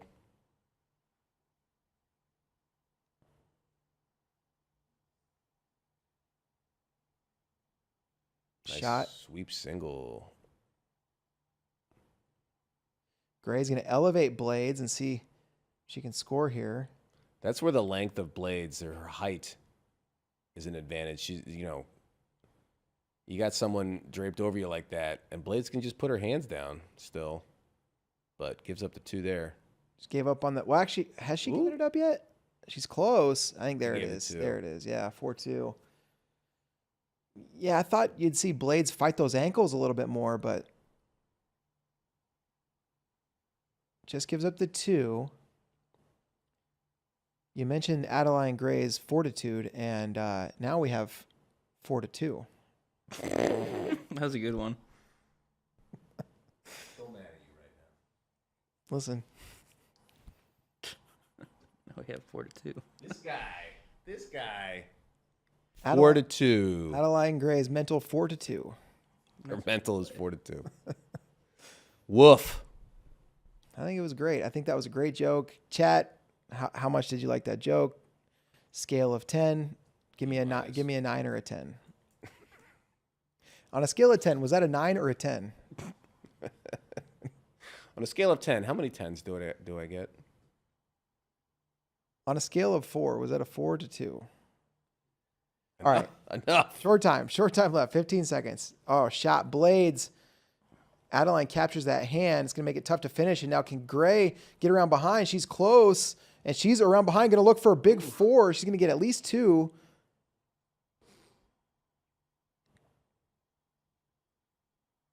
And they're going to offer another 2. Did time expire is the question. The scoreboard shows 4-4. Scoreboard also shows 10 seconds on the board, but well, they went into that 30-second break like immediately. It just rolled right from So that's the 30-second. Interesting news just came across the USADA communications department. Apparently, 23 Chinese swimmers tested positive for performance-enhancing drugs, according to the New York Times, from the 2021 Olympic Games. So, more teams cheating. Just don't do steroids, in my opinion. My kids have had like respiratory issues, and So you got your kids they're hooked on steroids They now? often get prescribed like a steroid quickly, and my youngest son thinks that he's on steroids. Juiced. He's on a performance enhancer. So I got my kids on gear. They're going through a couple cycles. They're trying to bulk right now, and then Yeah, Ellis is on trend right now. He's gonna switch over to 220. they'll be in the coast phase soon. I forget. So, I don't want to say who was doing all the lingo. They've been having terrible temper tantrums though. Terrible roid rage temper tantrums. Man, Jessie Mendez down there wrestling Nashawn Garrett. Oh, there's a step out for Kennedy Blades. She had the lead on Criteria because of that 4-point move. Now it's 5-4. Mendez up 8-0, and I think maybe going to give up reversal. No, out of bounds. 8-0. Jessie Mendez leading Nashawn Garrett. Mendez. Oh, wow. I missed those points. You were just mentioning Mendez. Now, Blades, very slow to walk back. And you were saying, she's got to compose herself and all that. I almost feel like she needs to just let it fly, too. Yeah. And not think about it. Just trust that you're in shape and you're ready to go. But, hey, credit to Adeline for keeping the pressure on. Underhook for Adeline, but Blades still moving forward. And they're going to stop for the finger fight. I didn't see it on the other side. That's the other thing that Gray can do is if you're trying to sit on a lead, she will not let you. 2-on-1 for Adeline, but Blades taking her near the edge of the mat. Yep. No step out. It was close. That's grounded. 10-0, Jessie Mendez. There comes the brick. We're not going to get a replay. Blades taking her time, minute 31. This is that body language we're trying to assess. Yeah. 90 seconds to go. Adugo Nwachukwu beats Savannah Cosme in their consolation bout. Porter 5-5 leads on Criteria over Ishins. Surprise, surprise. They're reviewing something up there again. Garrett threw the brick, YOLO brick after Mendez got the. I think Garrett's gonna have to wait for this Porter Ishins review. Are they reviewing that match? They're reviewing a Porter Ishins. Sorry, I didn't catch that. Wow, Xochitl Pettis back up. So consolation round moving quickly. Blades close to a step out, but they're signaling grounded. Yeah, and this is how it happened before. Blades gets a lead and then kind of fades. Adeline keeps the pressure on, and I don't know. I don't want to be an armchair coach here and just say, well, Blades should just let it fly and all that. There's a million things going on that you don't know, but if she does what she's doing in the beginning, easier said than done. This is a tech fall. Adeline gonna look for a step out. Oh, it's gonna be Blades with a takedown on the edge. Ooh. Beautiful slide. Great little throw by there. 7-4. Yeah, the way she got her elbow behind Adeline's, popped it through. Super slow to get back, though. And that's been consistent throughout.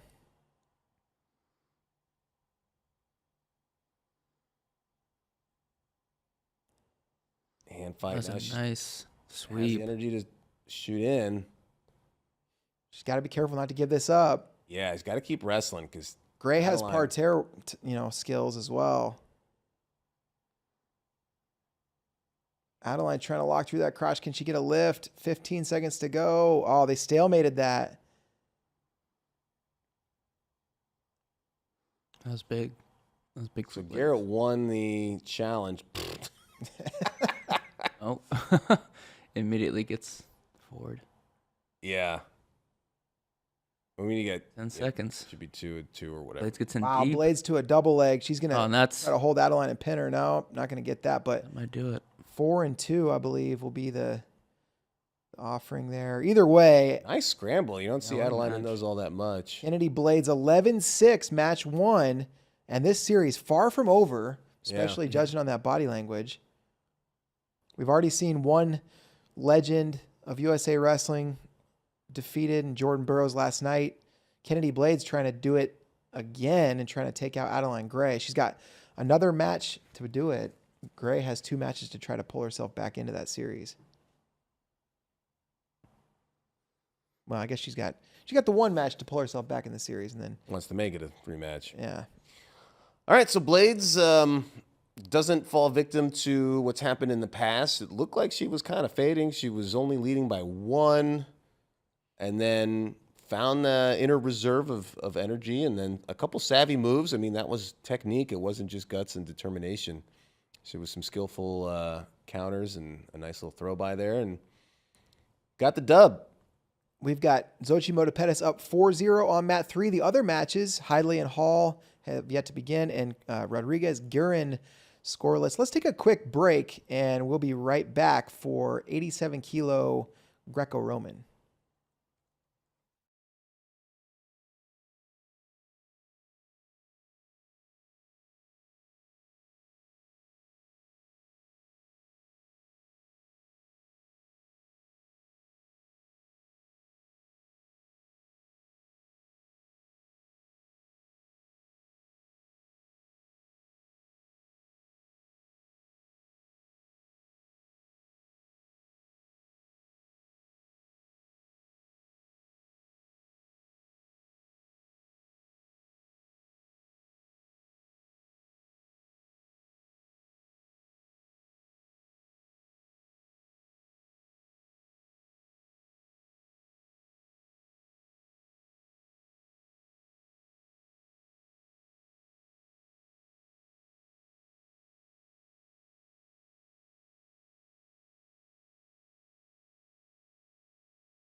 All right, we are back, and man, guess what? Chicken butt. No, well, not this time. Sometimes. Peyton Jacobson, the 7 seed, who was the surprise finalist, is leading Spencer Woods at the break. The Alaskan assassin, Spencer Woods. Good for Peyton. Oh, another takedown at the end of the break. So 8-2 at the end of the first. Peyton Jacobson trying to be the surprise Olympian. Or PJ, as his friends call him. They do call him PJ. PJ Ferrari. From Northern Michigan, Andy Bisick in his corner, the stash. 2-time world bronze medalist, one of the most credentialed American Greco wrestlers, certainly in the last couple decades. We have Trent Hidley leading Mark Hall 6-4. Abby Nettie came back and looks like she took the match over Xochitl Pettis. And then Cristela Rodriguez leads Cameron Gurin 6-1. Second period about underway in the best of 3 series between Woods and Jacobson.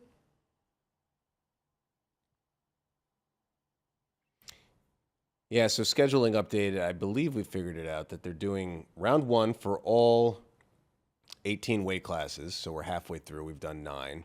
And then round 2 in the best of 3, they're only doing round 2 for the weights that are not qualified for the Olympics. So 57 and 65, Spencer and Zane could clinch it in the next match, or we'll have round 3, which will happen tonight. And then 3 Greco weights, the first 3, 60, 67, and 77, are going to be right after continuous in this round. Then we get a nice little break. Maybe some consolation matches will still be going. And then round 2 for everybody else that has qualified for the Olympics, and round 3 for everybody if needed. There we go. That's the evening sesh. Yeah, this is kind of nice. You know, we got all this great consolation action. We got Alex Deringer, Chance Marsteller, 2 former Oklahoma State Cowboys. I believe they were teammates for a short period of time before Marsteller moved on to Lock Haven.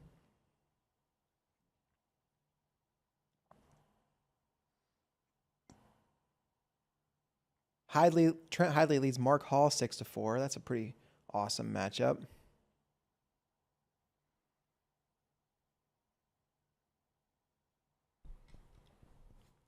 Yeah, this is the beauty of these Consi rounds. This is what you don't get when you have repechage, which for some tournaments I understand why they do repechage. It's not always bad, but for the Olympic team trials, it happens once every 4 years.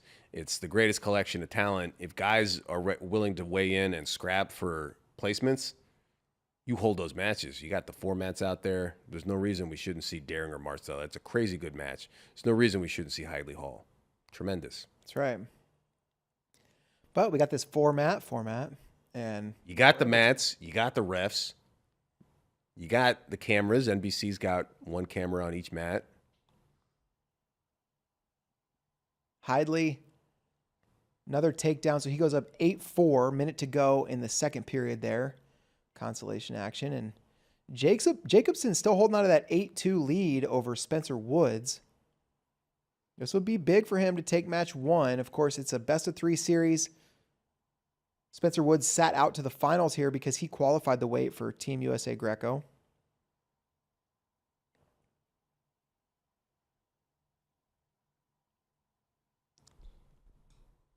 Yeah, this is big for the Greco guys in 3 weights. You win.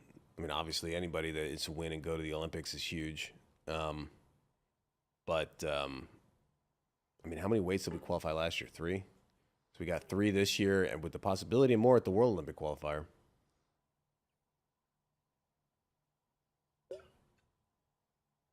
Staying hydrated. It's important to stay hydrated. That's right. All right, Jacobson, the number 7 seed. Page 8 taking round 1.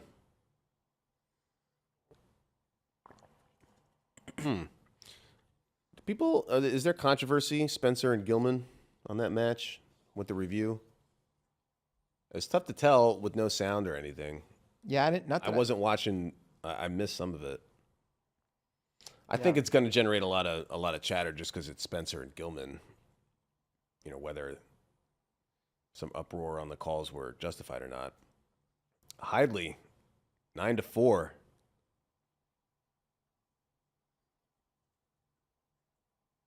Hidley's a great guy. I mean, Mark Hall's great too. Love Mark Hall, but Hidley's an easy guy to root for when he wrestles because you can tell he wants to be on the mat. Loves to compete. Nice showing of respect there. Hidley and Hall walking off the mat.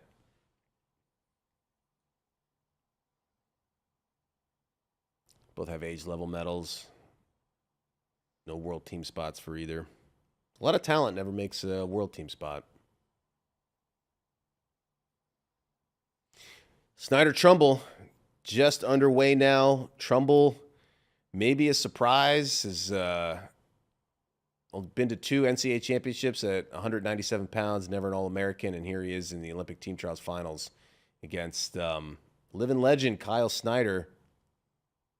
Is he 4-time gold medalist and 8 or 9-time world and Olympic medalist? Just incredible career already, still in his 20s. Gonna make a run at LA after this. Taking on the young man from Nebraska. Trumbull is a MWC club guy. Zach Dominguez, who's at pretty much every USA Wrestling event. Coaches a lot of the Greco teams, age-level teams. Great club there in Nebraska. Snyder, originally from Maryland. Good Counsel High School. Started as a true freshman. Made the finals. Kyvan Gadsden hit that great outside trip for the pin. And then 3 more NCAA championships for Snyder, including all at heavyweight. Dramatic wins over Nick Wisdowski, denying Nick his 3rd NCAA title. Beat Adam Kuhn in an exciting match. Wins his first 3. Wins a world championship as a teenager, as he gets 2 points here. Yeah. He leads 2-0 with 90 seconds left in the first. Wins a gold medal after that. Beats guys like Gadisov, Gojumov. And then he beats Sadalayev in 2017. So one of the hottest starts any wrestler's ever had. And he's still at it, trying to add to his accolades. Isaac Trumbull in his interview last night said that for him his offense or his defense is his best offense, and a lot of times that's something you hear in other sports other than wrestling, but truly his ability to score with other guys in on his legs is extremely high. I don't know how tall Trumbull is, but very tall, like 6'3", 6'4", something like that maybe. Mm-hmm. Which for wrestling is unusual. And I couldn't help last night as I was thinking about Kyle Snyder in a Trumbull matchup. Remember Taz Hudinov, who is also a very tall, rangy Just thinking athlete. that if you're looking at that builds. Mm-hmm. And I don't think Trumbull has the same arsenal exactly that Taz Hudinov does, but that type of rangy athlete has given Snyder trouble in the past. But so far, no problem in this first period. Yeah, Tejadinov's got grew up in Dagestan and literally going to Sadalayev's school. And so when you train freestyle from day one, and that's your primary style, you have a little different arsenal, like you said, than you do if you go through the folk style system. What is this shot? What are we doing? Man, we got the back of a truck. No way. We're looking at a loading ramp. Huh. All right. Well, they went to the break, and now we got the wide angle shot. That was insane. Why do you even have a camera there? Why is that even an option? Odd shot. Deringer with a nice takedown in the second period over Marsteller. He leads 3-1. Marsteller just gets a push out, 3-2, 19 seconds. Oh, Hall left his shoes on the mat. No kidding. Wow. Really? I did not notice that. I Missed that as well. That was down on mat 3. That's what Crash McAdams is saying. I could see that. Mark Hall. Standing ovation for Mark Hall retiring. Matthew Cox in the chat. But yeah, he's been coaching at UPenn. He's always been a tweener. 79 kilos is his weight. Deringer gets the win, 3-2 over Marsteller. And so Hall made a go at 86. In the wrestlebacks of the Olympic team trials, lost to Heidley and hangs it up. So great career by Mark Hall. What is he, a U20 champ or a U17? I don't remember. He's got an age level championship. I know that. I thought he was injured. I thought he blew out his elbow in the age level worlds. I can't remember if he won one before that injury. But right now, I'm most interested in Mitchell Mesenbrink up 6-1 over Quincy Monday, nearing the end of the first period. Quincy Monday is a guy that we've been raving about a little bit in this tournament. he's made so much improvement on the senior level in freestyle, and now Mitchell Mesenbrink, this young up and comer for the Nittany Lions, big lead here, 6-1 going into the second period, and late in the match is typically when he comes alive. So we'll see what happens. Yeah, Mark Hall, U17 champion, has 2 U20 golds. Oh, I thought you were talking about Marsteller. Oh no. Yeah, Marsteller. Yeah, Marsteller's got a couple, or Mark Hall, a couple age level titles. Yeah. Yeah, made 3 consecutive U20 teams. Didn't place in his first year. All right, they're back to action 5-0. Well, they've been back in action. 90 seconds left.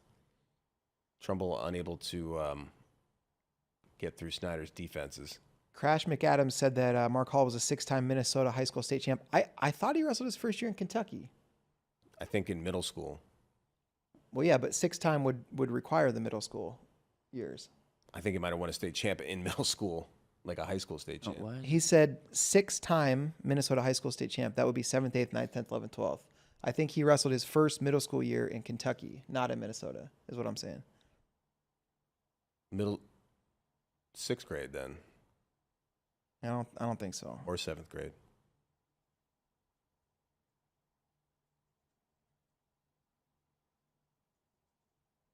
My middle school was 6, 7, 8. But I don't know what Mark Hall did his first year in middle school. Mesenbrink in on another shot.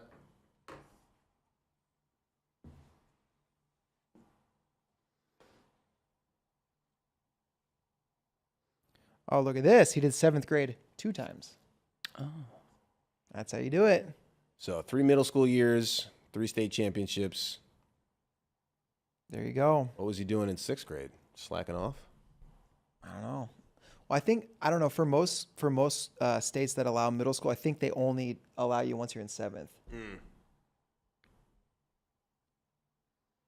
Jake Hughes and Berger. Jake Hughes been having a nice tournament and surprising some people for, I believe, in no time, never been on the podium in the NCAAs. Right. Kyle Snyder takes match 1. Yep. Kyle Snyder 5-0 over Isaac Trumbull in match number 1. We've also got Mitchell Mesenbrink and Quincy Monday wrestling down there on mat 4. Mesenbrink still up 6-1, no points in that second period. That was the lead that Mesenbrink had at the break. Berger 2-2 lead on criteria over Jake Hughes, and then Zach Bronigal 6-0 lead over Tim Young up on mat number 1 in Greco.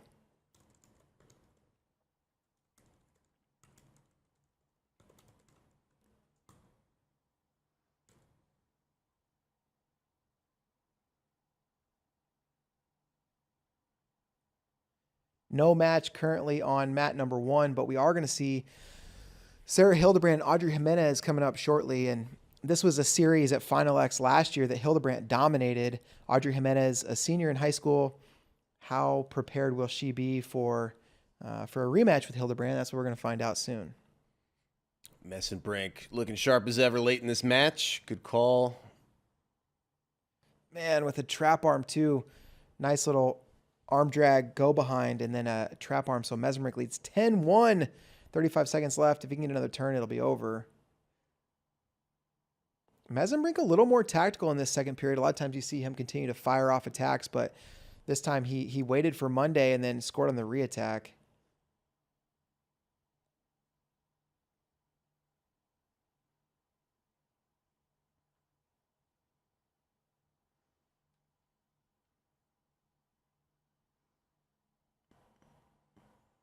Hildebrandt in on a shot early. Jimenez trying to score. And Nomad just texted me that Mark Hall, his 7th grade year in Kentucky, he didn't win in Kentucky. So could have been a 7-time state champ, but was only a 6-timer. Only. Oh, just 6. Just the 6. Crash McAdams says 7th in Kentucky, no high school wrestling, came to Minnesota, repeated 7th grade, won 6 titles for Apple Valley. There we go, Crash. Snyder has not lost domestically since 2016 when he lost to Varner, one of the 3 in the best 2 out of 3. It went 2-1 to Varner, his current coach. That says Carhena. It's quite a streak. Carherna. 2-0, Hildebrandt leads Jimenez She's got early takedown and little shot attempt there for Jimenez, stuffed by Hildebrandt. Yeah, and Hildebrandt's able to lose or to use her height and length advantage down at 50 kilos. That's a hefty drop from her, from probably her walk around weight. But she's been doing it for a while now. It's a pro, and results speak for themselves. Hildebrandt working from that short offense position, and Jimenez has taken a couple of decent attacks, but just hasn't been able to get locked on that leg with the length of Hildebrandt as a deterrent.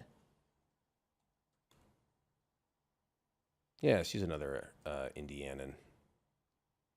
Shot Jimenez. Once again, Hildebrandt gets those legs back.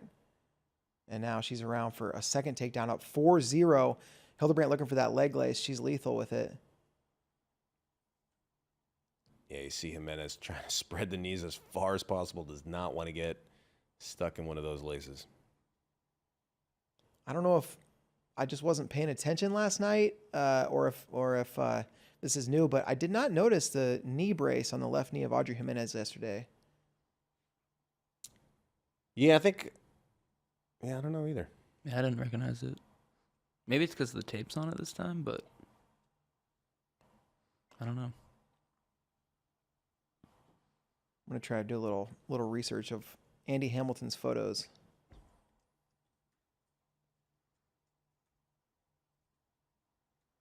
Shot by Jimenez, but she just can't get in deep enough.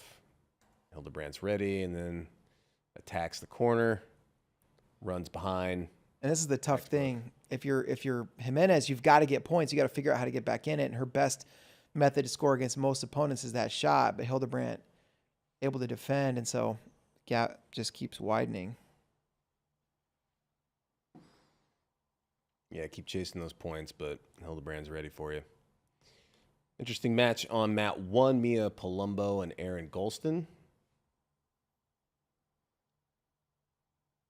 Palumbo was in a very bloody match in the championship side. Nose was leaking quite a bit. I gotta go to the bathroom.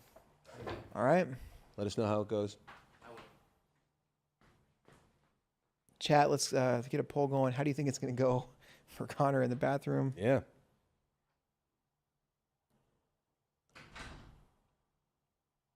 Yeah, Palumbo locked in that shot. Golston defending. Graham McLeod says Aubrey had taped knee brace last night. All right. We got to trust Graham. Yep. I hope you're not lying to us, Graham. Yeah. Making us look silly. I can't find a photo of it either, so. JQ's up by a point over Berger. Man, what a tournament. What a year for him, yeah. Yeah, year in general.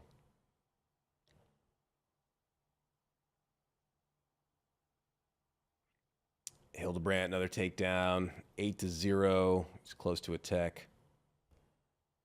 Armbar on the left side for Hildebrandt. Looking for a turn. That's going to do it. Match number 1 goes to Sarah Hildebrandt. It's either a tech or a pin. Jimenez on her back, trying to bridge out. See what kind of adjustments Audrey can make between now and round number 2. So Messenbrink on to the consolation finals. Jake Hughes and Berger will be, or Berger will be his opponent. And then if Messenbrink wins, he would have had Burroughs for true second, but I'm assuming you don't do it if Burroughs already had the win. So Yep. Burroughs would just get true second, which would put him on the national team. Mm-hmm. Or if Berger or Jake Hughes beats Messenbrink, then they win because automatically Burroughs get true didn't second. weigh in. Yeah. Yeah. All right. Well, we're going to take a quick break. And when we come back, we'll have 97 kilo Greco action, Alan Vera and Joe Rao.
All right, we're back, and we are nearing the end of the first period between Alan Vera and Joe Rao.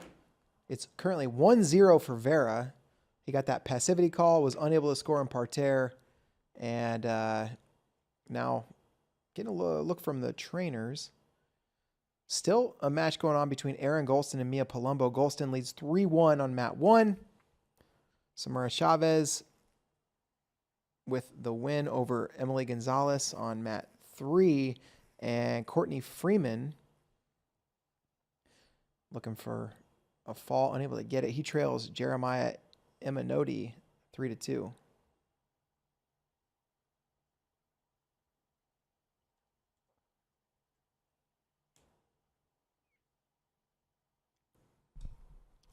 Order of the matches.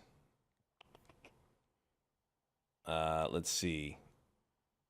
Where are we now? 50, 97 kilo. So Nolf and Dake are next. Helen and Jakara, 57 is after that. Greco heavies, Schultz and Kuhn. Elor at Molinari. And then Brooks Taylor is the last round 1 match. So same weight order as last night, or at least ending on the same weight class. And then it's round 2, Greco 60, men's free 57, Greco 67, men's free 65, Greco 77. There we go. That is it. So just like Kikhanov is from Belarus, transferred over to the U.S. Alan Vera from Cuba. Joe Rao is from Chicago, both representing or trying to represent the United States of America. Both have made world teams. Rao's been making world teams for over a decade, I think. That sounds right. Rao has he's wrestled. He's racked up representations at many weight classes. Yes. He's been down at 87, up to 97. I think 82. 82 even. I think so. I'm going to take a look. I'm going to take a look at the old UWW database. Point for Rao. Vera says that was his point. Will we get a brick? Vera not always the most tactical with his challenges. Yeah. And then, was it last year where he was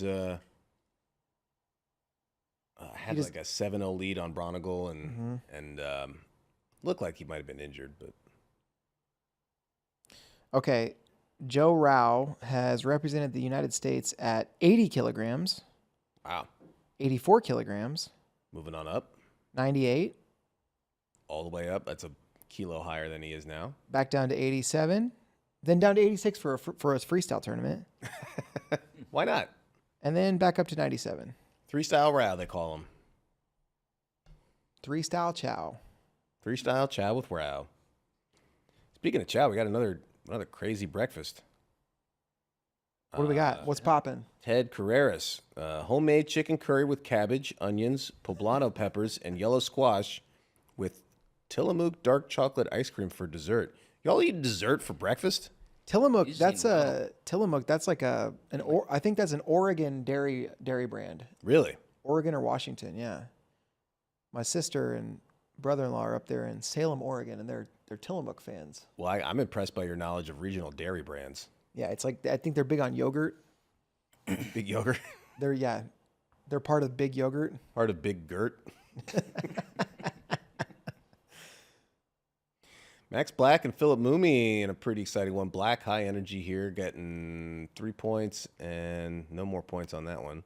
Max Black sounds like a canned coffee flavor.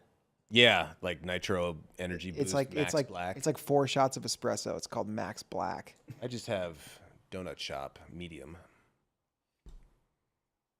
Felicity Taylor looking for a body lock against Vale Ray Baker. Oh, big old double leg. 4 points. Oh, they give her 5 there. 5. Was that a art? I didn't see a back art sweeping motion, so supposed to make a rainbow.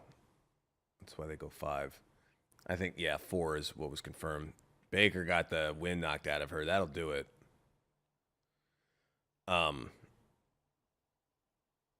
Felicity basically put all of her weight and Baker's weight and the power of gravity.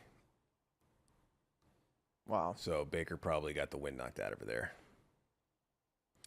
They've been going back and forth in parterre for a while here. Rao and Vera. Still just 1-1. Rao with criteria in the second. Did Rao get put down in the first? Because Yes, he did. Okay, so no more passivity points. Only 2 can be awarded. But I thought Rao got his point on something on the edge of the mat. I didn't think, but either way. Well, otherwise they wouldn't be in parterre though, right? Why? I agree. I don't know if they called the action like out of bounds, where sometimes they restart you in the middle. I don't know. They did some injury time in between. I don't know. I was watching Felicity Taylor's big old bomb. Yeah. That was a powerful bombing. You're thinking of other historical bombings? I mean, yeah. And then you're like, maybe I shouldn't mention those. yeah. Yeah. Turn that filter on just in time. We're all having the same thoughts. Vera needs to find his way to a point, or try to come back in the second match of the series, which he doesn't always do. Tillamook on the Oregon coast. Great ice cream too. Graham McLeod. All right, glad we got our West Coasties. That's right. All right, Vera's going to have an opportunity on top. 101 left to go in that match. Oh, Ryan Galante, thanks for the coverage. Thanks for elevating wrestling. Appreciate you, Ryan Galante. Thank you, Ryan. Thanks for being a fan. Thank you for being a fan. That's right. Vera with a lock, and he's going to look for a lift. And there's a gut. Ooh, nice timed gut by Vera. And another one. Again, that's going to be a deep hole for Ra to get out of. Another one. Vera's like, you know what? That's enough. Tech fall with another one? I think this is good. Hauk with a 2-0 lead over Katie Gomez early in the first. That's Hauk from Wisconsin, Gomez from California.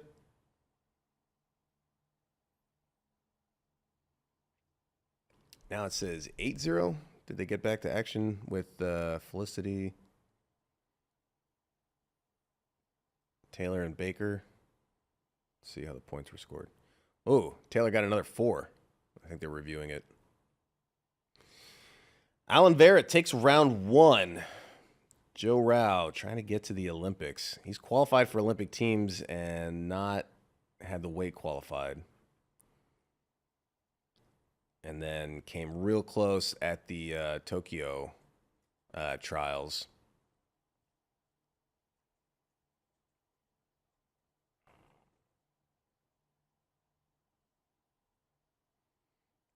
But that'll be Vera. 97.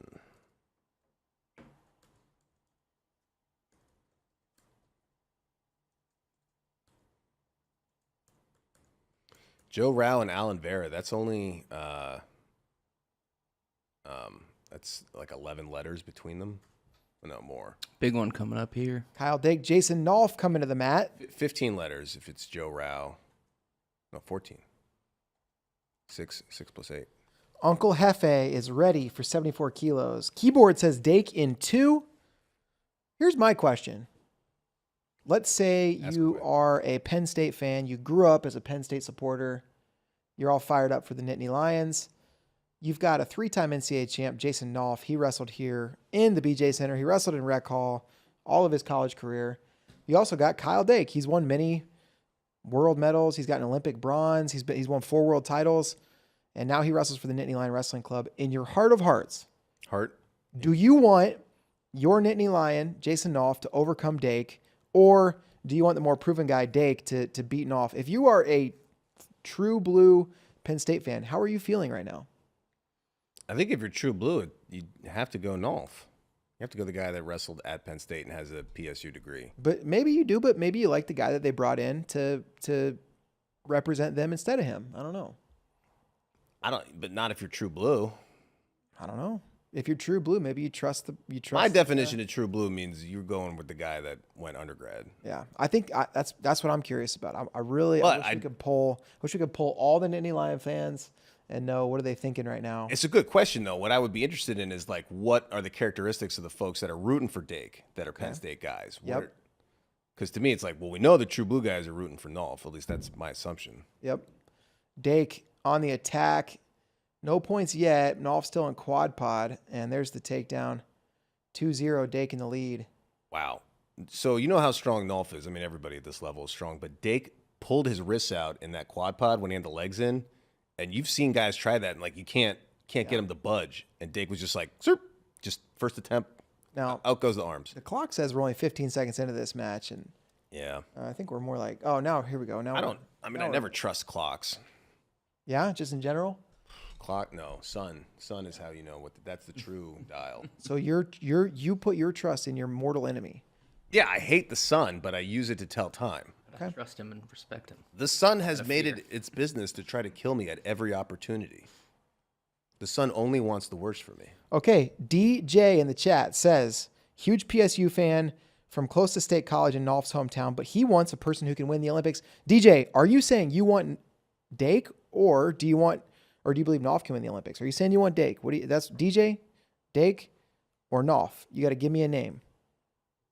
Let's see. We got 57 people who voted so far in the chat, and 72% lean Dake. Okay. And 28 Nolf. So I think the folks watching now are leaning Dake. I'd like to see Nolf. I mean, hey, I'm neutral here. I'm Switzerland for 99% of all these matches. I got an eye poke with 1:06 on the clock. Dake, something in his eye. But I do want to see Nolf at a world championship. I feel like he's so good. He's beating guys internationally. He's got to be, he's in his prime right now. Yeah, you feel like he's the type of dude who could win a world medal just like Dake and Burroughs, So much depth at 74 in the U.S. Unbelievable. I want to see how he does against some Iranians, some Russians. I think he'd do well. Yeah, Nolf's also right there. Dake, short offense, reaching for that hamstring, putting himself in position to look for a go behind, but stalemate, 35 seconds to go in the first period. Get a reaction from DJ. Nope, I want the best wrestler to win. Well then, DJ, what was the point of that other comment? What was the? So we just wait for the end, and then whoever wins, well, that's who I wanted to win, the best wrestler. Yeah, I feel like DJ. Still no answer. But. DJ, I appreciate you a lot in your comments in the chat, but I feel like you danced around that question a little bit, or maybe that's the answer. Is they just literally don't care. Just wants the winner. Just whoever, don't care. Ooh, Nolf avoided giving up a step out there. That took some athleticism. Now, if Nolf can do what he did to JB, come out in the second period and rattle off a double leg, he'll be in the lead, but easier said than done. He should just rattle off a double leg like one after another until he has 5 in a row. And goes up 10-2. 6 in a row. Okay, 12-2. If I was in the corner, that's what I'd be telling Nolf. 6 takedowns in a row. Or, your choice, take down 5 lace or 5 guts, 5 turns. I think a lot of times when guys don't do that, it's just because they didn't think of it. Poor coaching. Yeah, the coaches just didn't tell them to do it. Yeah, what are they telling them in the corner? Yeah. Why isn't that the strategy? If not that, then what? No, keep it close and then allow your opponent to potentially defeat you in the final seconds. That's apparently what coaches are saying.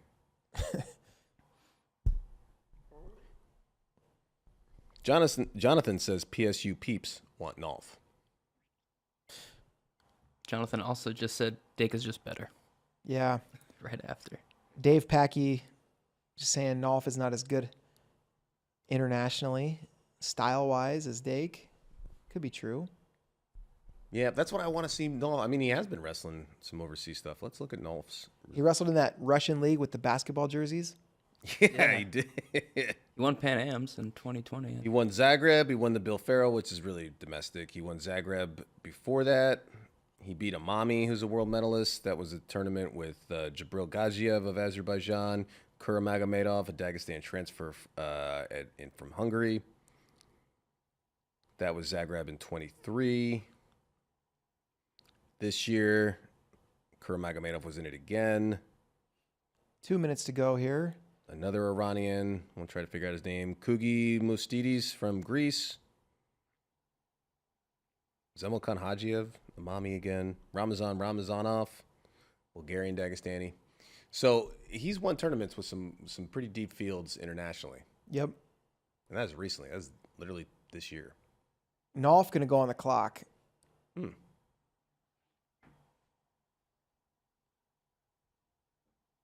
Little surprised to see that. Shot Nolf, Dake, re-attack. Pointing at the step out, and it's going to be awarded. So now 3-0. And that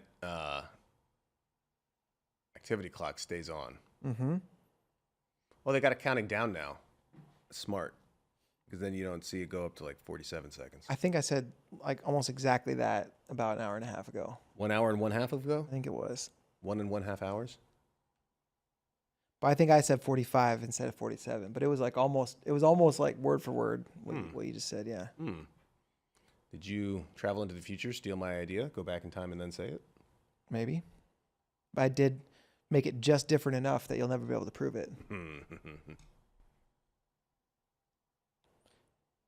Burke says Nolf on the clock makes 0 sense. I don't love it. I do think Dake controlled center a little bit better. And also, did you need to put anyone on the clock? There were points on the board. Yeah, right. I agree. So now a 4-point deficit. 1-1 on the step out. And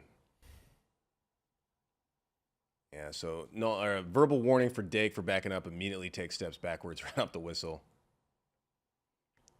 I haven't seen any caution ones yet this entire tournament, any division or weight class. So Dake, assuming he's not going to get hit there, and if he does, he can absorb a couple caution ones. And great head hands defense. Nolf can't get to him. It's going to be Dake 4-0. Oh, 4-1 with 4 seconds left. Now, if Nolf can get one more of those per second. That's it. Dake takes match 1. He's a match away from his second straight Olympic team.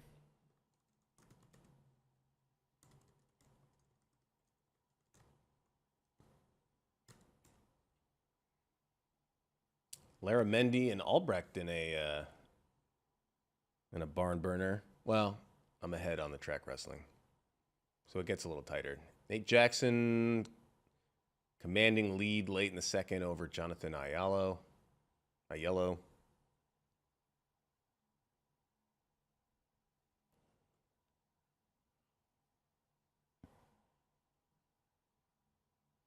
Yeah, we got Ain Drury and Brooklyn Hayes getting going. No points there yet on mat number 4. And another good one coming up here, 57 kilo women's freestyle action. Jakara Winchester, Helen Maroulis, Olympic champ Helen Maroulis, the first ever for USA Women's Wrestling, and world champ Jakara Winchester. This is a fun matchup. Yeah. Larramendi with the win over Kaylin Albrecht. 2-on-1, Maroulis.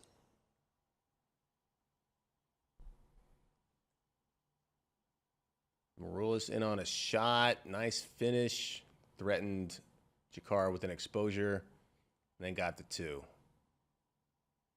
Looking for that lace is Maroulis. She got the knees together.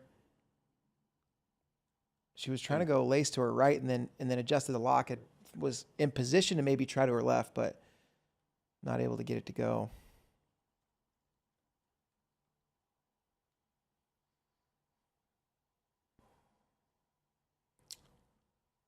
Yeah, so for the schedule, we're now at towards the bottom. We got 1, 2, 3 matches, or 2 matches before Taylor and Brooks, and then 5 matches before Lee and Gilman.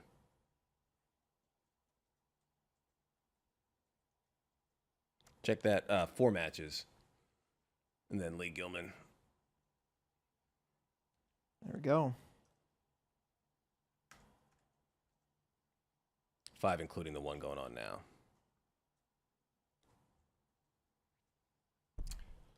Dangerous Dom and Trent Thor Hilger. Dom Bradley, also in his 30s.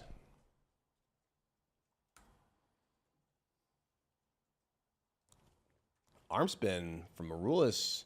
She can get by the Whizzer.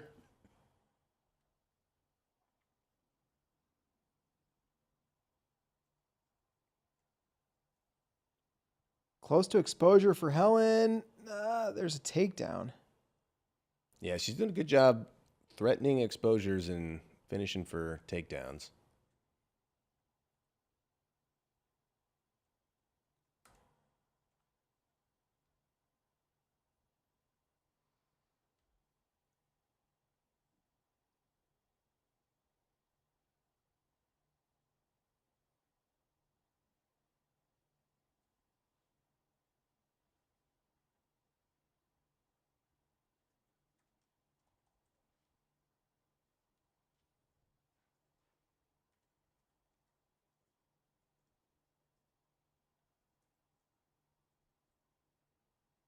Oh, that is classic man. Helen. Threatening a shot, comes up, gets the foot sweep. Puts Winchester right on her back. Marulis with the half in, trying to circle around to get the fall. It's 8-0. Still in the first. Winchester fighting. She's got 30 seconds. Thinks she can belly out. It's not a deep half, but Helen not messing around. Now she readjusts, and that's the fall. Helen Marulis looking tough. Looking real tough. I don't know if you guys saw the Helen Marulis documentary. Came out recently. Had a very limited theatrical run. But she went through the ringer. She's very candid about the psychological and mental difficulties that she encountered. Had to get a lot of professional help to get over just an obstacle. Not really sure exactly how to put it, but you should watch it. She talks about it a lot, and just it sounds like a tough place where you don't know the way out. There's no like medicine or something you take for it and then you get better, or you heal a broken limb or something. It's kind of scary. So glad to see she's looking sharp, looking good. Absolutely. Well, let's take a quick break, and when we come back, heavyweight 130 kilo Greco-Roman action.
All right, we are back, and 1 minute left to go in the first period. Greco heavyweight, Colton Schultz leads Adam Kuhn 2-0. It is a party in the USA. We're racing through these first round matches. Yep, getting through, and then we will have round 2 of the best of 3 in 5 weight classes this session. The rest will take place in the evening session, which I believe begins the same time as yesterday, 5:30 Central, 6:30 Eastern. We'll take a look at that, though. We'll confirm before we sign off. Greg Kirkfleet with a 9-0 lead up there against Wyatt Hendrickson in the consolation bracket. Don Bradley up 4-0 against Trent Hilger.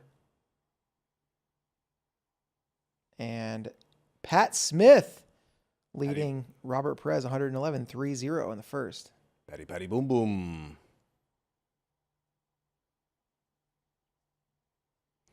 Schultz and Kuhn, this is a win, and you go to the Olympics. Series, yep.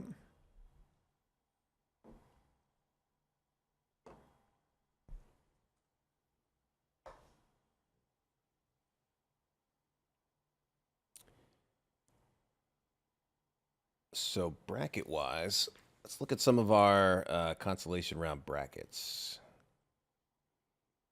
See how folks are doing there. 65. So Alirez didn't wrestle back. Garrett beat Gross. Gross beat Larkin. And then Mendez sat out because he sat out of the... I don't know how they did that. Anyway, Mendez into the third place match. Yanni did not wrestle back. McKenna beat Bartlett again. Is that right? What happened to...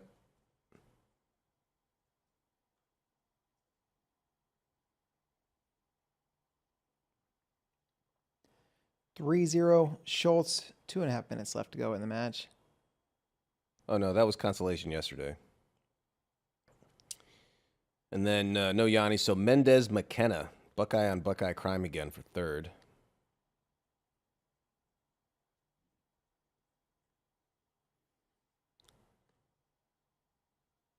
And then, let's see, would there be a true second?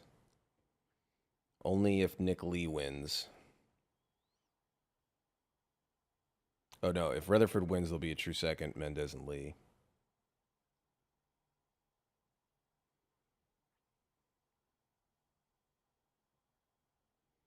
Let's see, it's 74, kind of covered, but Jake Hughes and Messenbrink for third.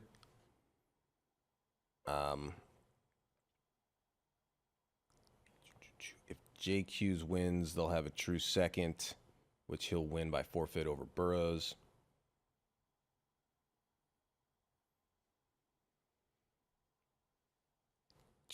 No Zane Richards and Dayton Fix on the 57 kg bracket. And no Suriano. So Forrest and Blaze will wrestle for third after Blaze beat Lilladall. Really interesting. Forrest and Blaze have wrestled 3 times in their high school careers. Forrest won the, let's see, I believe Forrest has won 2 out of those 3.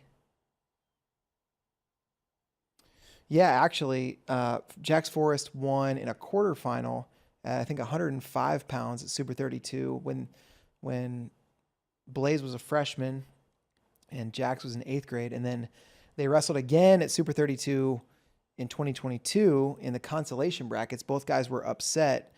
Blaze was upset by Jake Craps and Forrest was upset by Jordan Rainey. So they actually met to decide who was going to go for 7th and who was going to advance to try to place 3rd. Jax won that one, and then they wrestled this year in the Clarion Open quarterfinals, and it was Marcus Blaze getting the win there. Who do you think gets it this time? Freestyle. Man, Blaze has been looking really clutch, but Jax Forrest is super tricky in freestyle. This will actually be the first freestyle meeting between the two, and I think Jax is tougher to wrestle in freestyle the first time you get your hands on him. So I'm going to go with Jax, but I mean, it could really go either way. These are like two world-class age-level wrestlers. Yeah. Yeah, the real winner are us fans. Man, Xavier Johnson just went ham on Jamel Johnson, 2 4-pointers in a row. He's going to get a win in the Challenge Conci semis. 67 kilos. Colton Schultz gets his hand raised in round 1. He's 1 win away from an Olympic team. Diamond Guilford and Precious Weezer, they've known each other for years going back. I forget the full backstory, but Guilford just a scotch better most times. I know Weezer's taken 1 or 2, but it's usually Guilford. So Schultz, nice win there. Put that result in our ticker. It's 130. The Coltrane.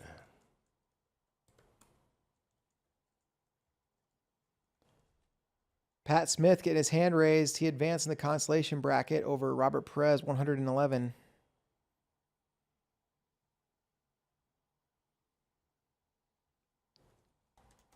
Elor Molinari. This is a really interesting one because Elor has amazing credentials. She won U20s, worlds, or seniors and U23s all in 1 year. I think she won U17, U20, and seniors the year before that. All at 72, though. And no denying that she's elite talent, but the question is, she's still very young. I think she's like 19, maybe. Yeah, I think she's 19 right now. The question is, is she able to take on other elite talent? Because a lot of the wrestlers at 72 haven't done much in the Olympic weights. Molinari has credentials at 68. So this will be one of the best credentialed wrestlers at an Olympic weight that Amit has ever wrestled, and they just take the mat now. So it's not a lot of people are picking Amit. I think I picked Amit, but I think it's far from a overwhelming favorite. Yeah, I agree with that. I'd give Molinari more of a shot to win, even though all the money might be on Elor. I would also say, following the conclusion of match 1, we could feel very differently about that. Oh yeah, we'll learn a lot. This is a big learning match. The thing about Amit Elor, she reminds me a little bit of late stage Sadulayev, where Sadulayev, I mean, he used to leg attack pretty frequently, but in the last couple of years he hasn't. But he also hasn't had to, and he's just been incredibly dominant without the need for leg attack. Oh man, just as we're saying this, look at this. Amit Elor runs through a double leg. There's a double, and was that? Just give 2, but now you're gonna get another extra one because Forrest came up. That's just bad tactics. But that's bad. But you're in the heat of the moment. I'm not trying to be too critical, but like there are times where Sadulayev, it's like, oh well, he doesn't shoot. It's like, yeah, well, he doesn't necessarily need to. So I don't know. I feel a little bit similar about Elor, where you don't see a lot of times the offensive output, but also we also don't see anybody that can score on her. Yeah. Good call from Mia. I think she is 20 now. I'm pretty sure Amit's birthday is like January 1. Yeah, she missed the trials by that one day in 2020. She drives Molinari out for another one. So 4-0 lead. So, okay, maybe erasing some doubts about Elor and the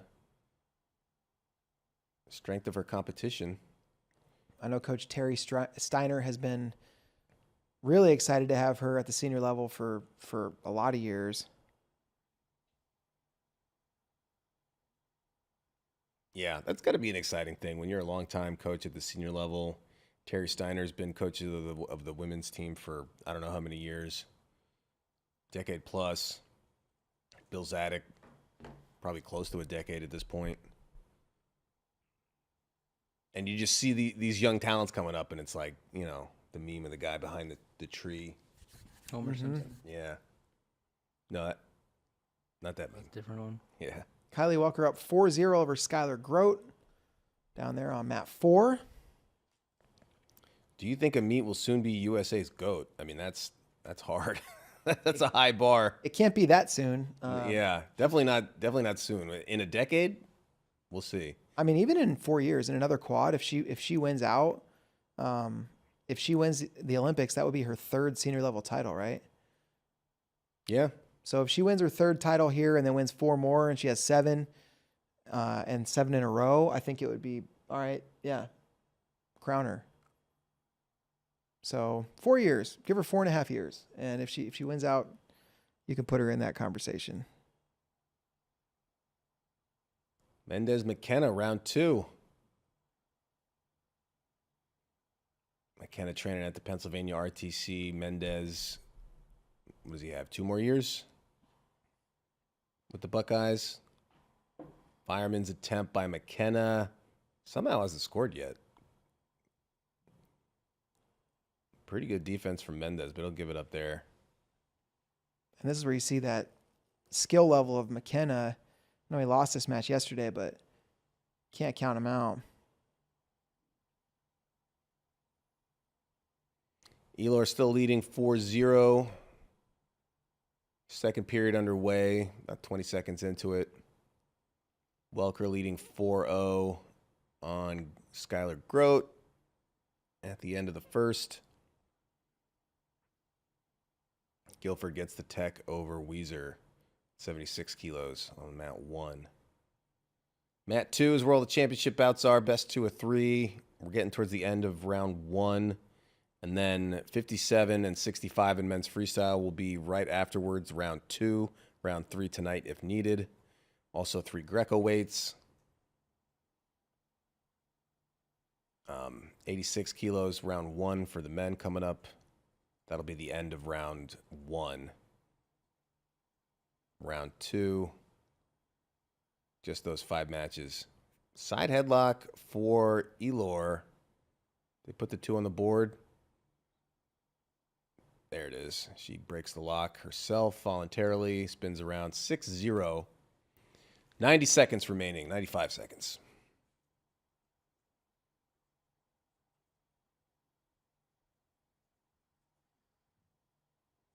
Yeah, we can't show the matches. Thanks for telling people in the chat, James. We would if we could. We'd love to. It'd be awesome. But there's a whole thing about intellectual property rights and the rule of law and contract law. Instead, we just do this free watch party to hang out with you guys and Yeah. talk through what's going on. And you can look at our donuts and beignets and various pastries. Mm-hmm. A nice mug with some Renaissance art on it.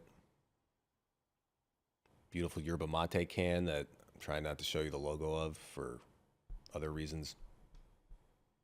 Contractual. And Connor in the back, just gracing us with his presence. And Yeah. I've been having to make reels most of this time, so not as talkative as the other ones, watch parties, but are you making them real good? trying. I'm trying. Man, a Dugo with the wild exposure there. Another one. She can put up points in some very strange and unique ways. And Amity Lore continues just to dominate the mat here. Up 6-0, 38 seconds to go over Forrest Molinari. Just took Molinari to the edge. Still 2-0 for McKenna and Mendez as they get close to the end of round 1. McKenna in the lead. That's mat 3.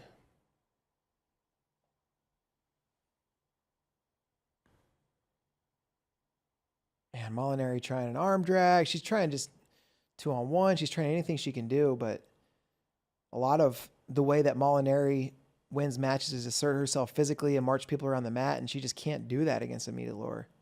We saw her, able to figure that out last night against Alex Glaudet, but Elore's position is so much more consistently solid.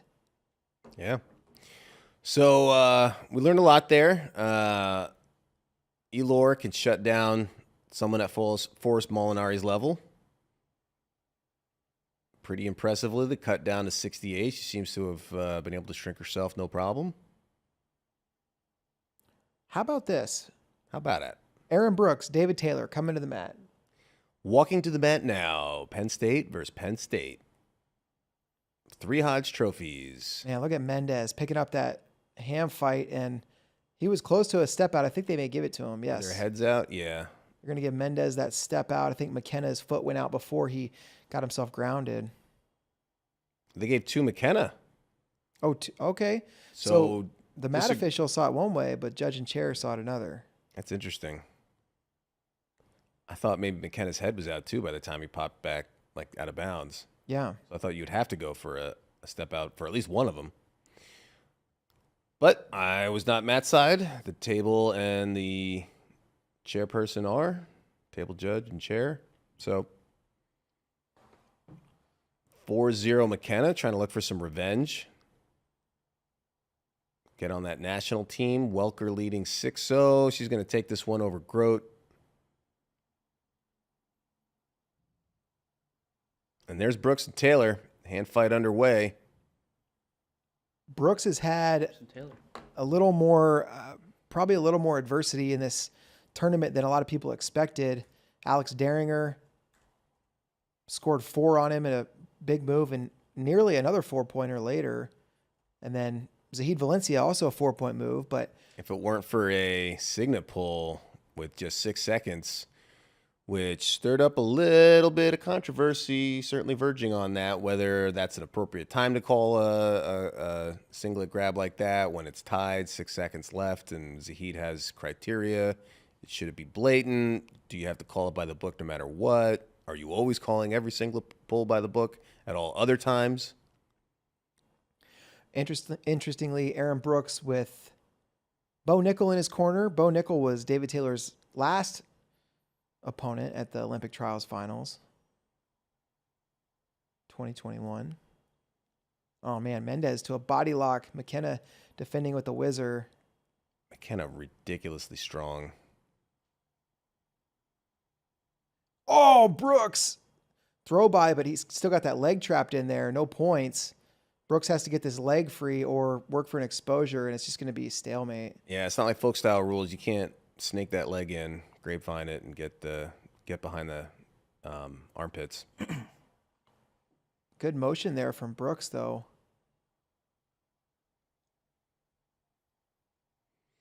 All right, guys, what do we think? Let's see. David by tech. Wow. David by 30-second pin. Well, that's not happening. Hard hand fighting. I agree with that.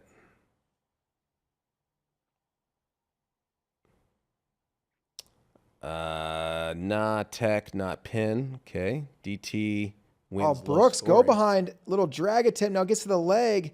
Brooks going to get this first takedown of the match. Hey, now. Wow. 2-0. David Taylor keeping his head down on the mat. Collecting himself.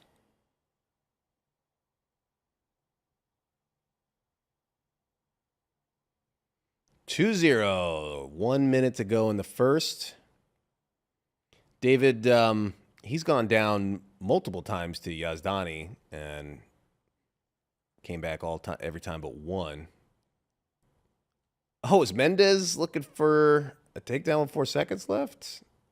Just give him one. the step out. That's tough. I wasn't watching the whole sequence, so 4 seconds down by 1. I think he needs 2 anyway.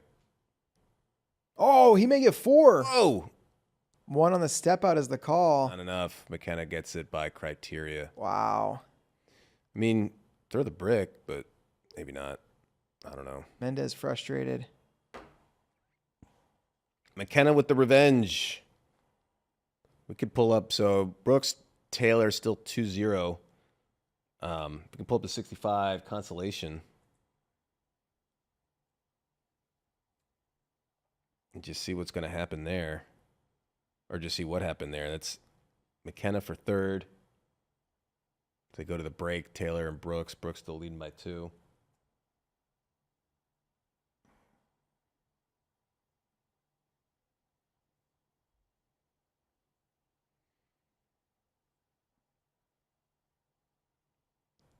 There's the 65 Conti bracket. All filled out. So track wrestling updating a little faster today. McKenna takes third, and that means, let's see. Oh, Dugo. That was insane. What happened? I hope to show they get. Loves upper body. She had a double leg. She stood up over the shoulder, and I thought she might dive forward. She just went straight back with a double leg. Wow. So if let's see, McKenna's only loss was to Mendez. So whoever wins the 2 out of 3, Lee or Rutherford, we're gonna see a true second, I believe. Daring or Hidley, third place bout. Wait, why would there be a true second? Oh yeah, because then Mendez lost to somebody that made the final. So yeah, maybe no true second. Sometimes they do things weird though. I think they did a true second even though they shouldn't have in the past. Okay.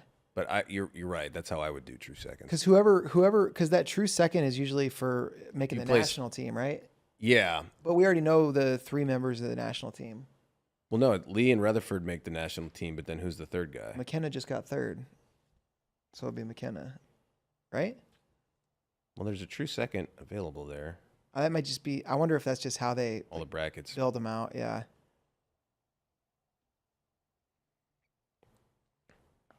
Brooks. Passivity for Taylor. Brooks continues to lead and Taylor going on the clock. I've seen that a little bit more this tournament where the same guy who's already given up points is going on the clock. And Nice shot by Taylor. Usually finishes here. He's got time. He'll get at least one, so no clock. just the one. But that's a big one. 2-1. And this is the first time in the match we're seeing David Taylor try to go get the points, sprint for him. And he had no trouble getting to the legs there.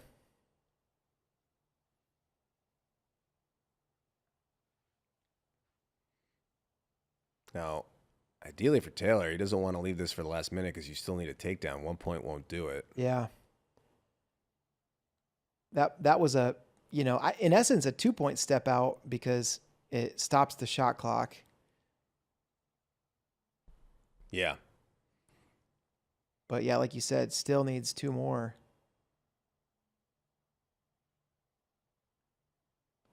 Mia is asking, what's the score? Aaron Brooks 2, David Taylor 1, 101 to go in the match.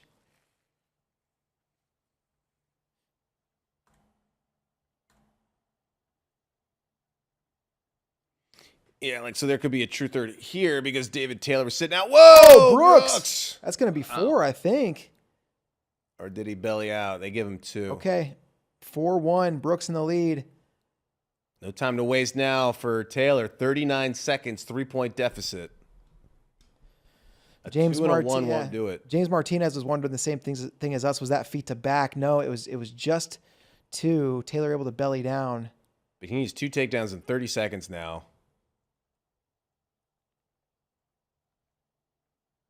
Man, Aaron Brooks with a lot of adversity early in the tournament. Now he can run away. He's got no cautions. Yeah, 4-1 lead on David Taylor. I think Brooks is going to take this. 19 seconds. Circling now. 15 seconds. Man. This would be wild. This is unbelievable. Brooks had to go through everybody. Taylor grabbing a thumb. That's not allowed. 2 seconds. That's it. Wow. How about that? I believe that. That's a pretty big surprise. It's huge. If you had asked me before this, and people did, who's the biggest lock in men's freestyle? Yeah, what were people? I don't think there are any locks to be. Everyone's switching their votes. Everyone voted Taylor out of the 96 people voted in this poll. No locks, in my opinion, in freestyle. But biggest favorite? I don't know, Taylor. Certainly not anymore, though. Yeah, I agree. Well, hey, let's take a quick break, regroup, and when we come back, it'll be Greco-Roman 60 kilos, Dalton Roberts, Ildar Havisov.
We are back. It took a little longer than normal. Spay and Connor abandoned their posts, but you know what? Lies. We got You're telling all lies. Yeah, well, many people have been calling Spay and Connor the Bo Bergdahls of Flow Sports, but not me. One person is saying it, and it is you. Another lie. No, I didn't say it. I never would. No post has ever been abandoned by me.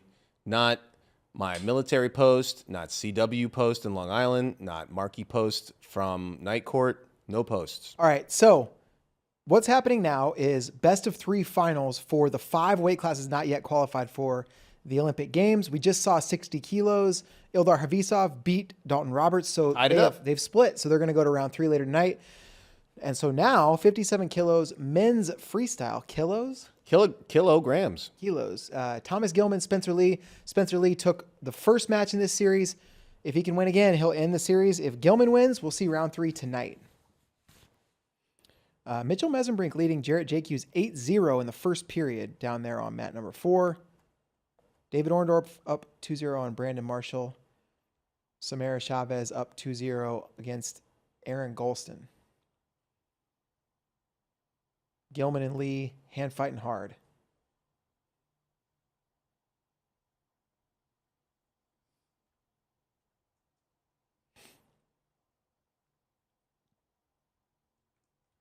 There's some conspiracy theories that Kozak deleted a tweet because of the singlet pull, but no, it's still up. It was just a different one. Mesenbrink completes the tech. And I believe that means Jordan Burroughs is on the national team because he already has the win over Mesenbrink. I don't know if him not weighing in today impacts that or not. Gilman warned for passivity first here at 57 kilos.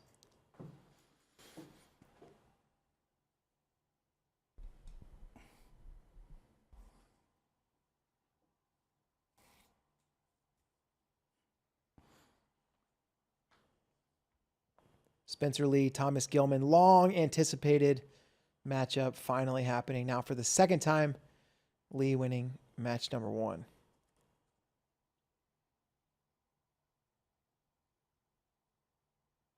And someone's going to go on the clock. That's Danny Blackshear in the center. One of USA's best refs. And right on cue, we're going to have who on the clock? Gilman. Gilman goes on the clock.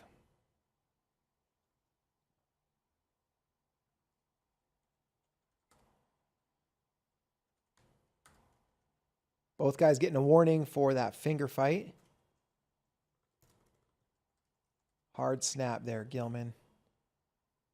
Really trying to wear Spencer Lee out.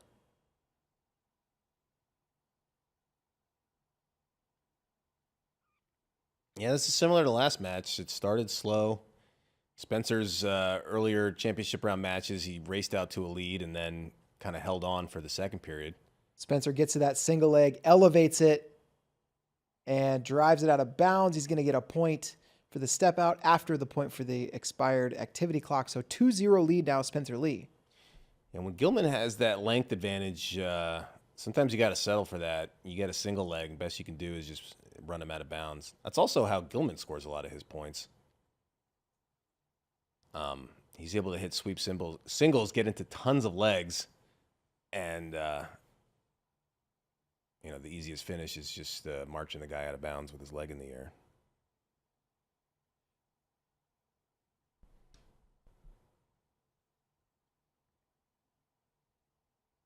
When was the last time? Oh, sorry. Go ahead, Connor. When was the last time David Taylor has lost a match?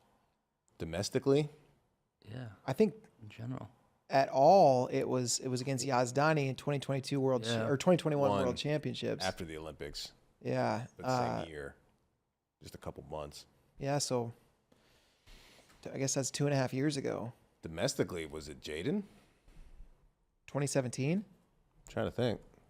I think that's right. Because then 18, he made the team. Beat Reenan. Technically, Drew Foster beat the Streets. That's true. That's true. As an injury default. Just a little injury default humor for you guys. Technically, Pat Downey as well. Final X. No. Right? That doesn't count. He just didn't. That didn't take the match. Yeah, he just. Yeah. 2-0 lead for Lee after 3 minutes. Gilman went on the clock in the first period, so if Lee doesn't have a lot of offense, would not be surprised if he goes on the activity clock. Lee's got to come find this. Excuse me. Gilman's got to come find this against Lee, and You'll never get this. La la la la la la.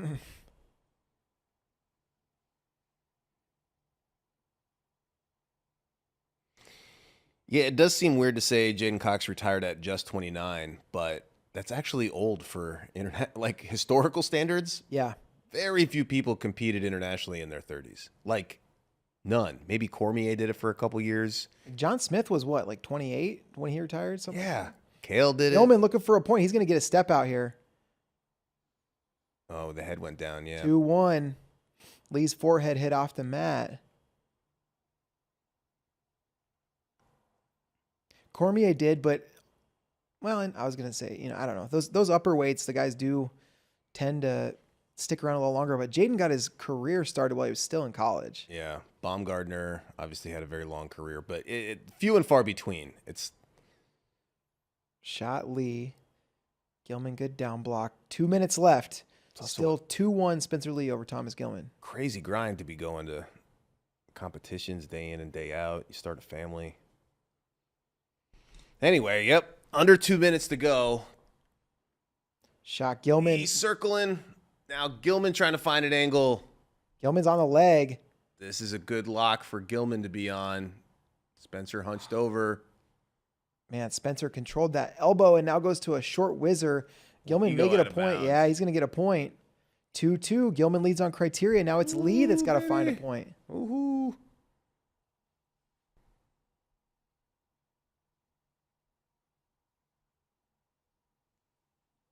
Yeah, now Taylor 33 and Bros 35, but talking historically, now it's not uncommon for guys to stay in it longer. But you get one quad and then guys were done. Kolat made, 4 straight teams? That was it. Won Olympics, went into coaching. All right, under a minute. Gilman on criteria. He's threatening Spencer. 50 seconds. I wouldn't mind him at round 3, to be honest. Late match has been the question for Spencer Lee. Can he come get a point here? Working from short offense. Double underhooks. Now trying to throw this underhook by. Gilman gets to the leg. Oh, this is a good Spencer Lee gets to for a leg, Spencer. not Gilman. Spencer Lee gets to the leg, and he's looking for an exposure. Gilman trying to defend that leg. Man, Lee is just, he's putting that knee in all kinds of jeopardy. Oh, they gave the takedown. And there's an exposure. And this turn, yeah. And you know what? For Lee, another trapped arm, he's going to hold him here. And he's going to hang out here. Gilman feels beat. Wait, what happened to that clock? Yeah, the clock's all messed up. Why do you do this to us, clock? He's going to get a fall. Spencer Lee's going to pin him. Wow. Wow, Spencer Lee. Spencer Lee makes the Olympics. Gilman was the last Hawkeye grad, even though he's obviously on Nittany Lion Wrestling Club now. But Gilman was the Olympian in Tokyo. Dan Dennis, the Olympian in Rio. Now Spencer Lee. And good sportsmanship. It's got to be emotional for Gilman. I hope we don't see the shoes, but I wonder what he's thinking. Yeah, I wonder too. I wonder if he's thinking, let me try 61 kilos later this year. Yeah. He's having some words there with Dennis. Coach Brands and Coach Dennis. This is a long time coming for Spencer Lee on the international scene. When you think about how many starts and stops and injuries and NCAAs, changing his schedule, and what is he focusing on? This knee, that knee, both knees. And wow, what a relief for Spencer Lee fans after the way his college career ended, the way, U.S. Open after that didn't go so well in 2023. And also what a relief for Iowa fans in general. I mean, there was a long period of time where there was an Iowa Hawkeye on the Olympic team for quad after quad after quad. And then, Dan Dennis made the Olympic team in 2016, but no Hawkeyes in 2021. Now, Spencer Lee back on the team, and I think a lot of people consider him on the world stage a threat to win. Yeah, he is. I mean, look, you want to have his rooting super hard for USA, but he's got to go qualify in Turkey. But between 57 and 65, I would say our odds are a little bit better at 57, especially with Spencer there. Although I'd have faith in Gilman to qualify as well. It just doesn't seem as deep as 65. Now, it's no sure thing. There's plenty of great wrestlers that are going to be in that 57 bracket in Turkey for the World Last Chance qualifier. But you got to feel pretty confident, and it's going to be fun seeing Spencer compete out there. A little warm up before the World Championships.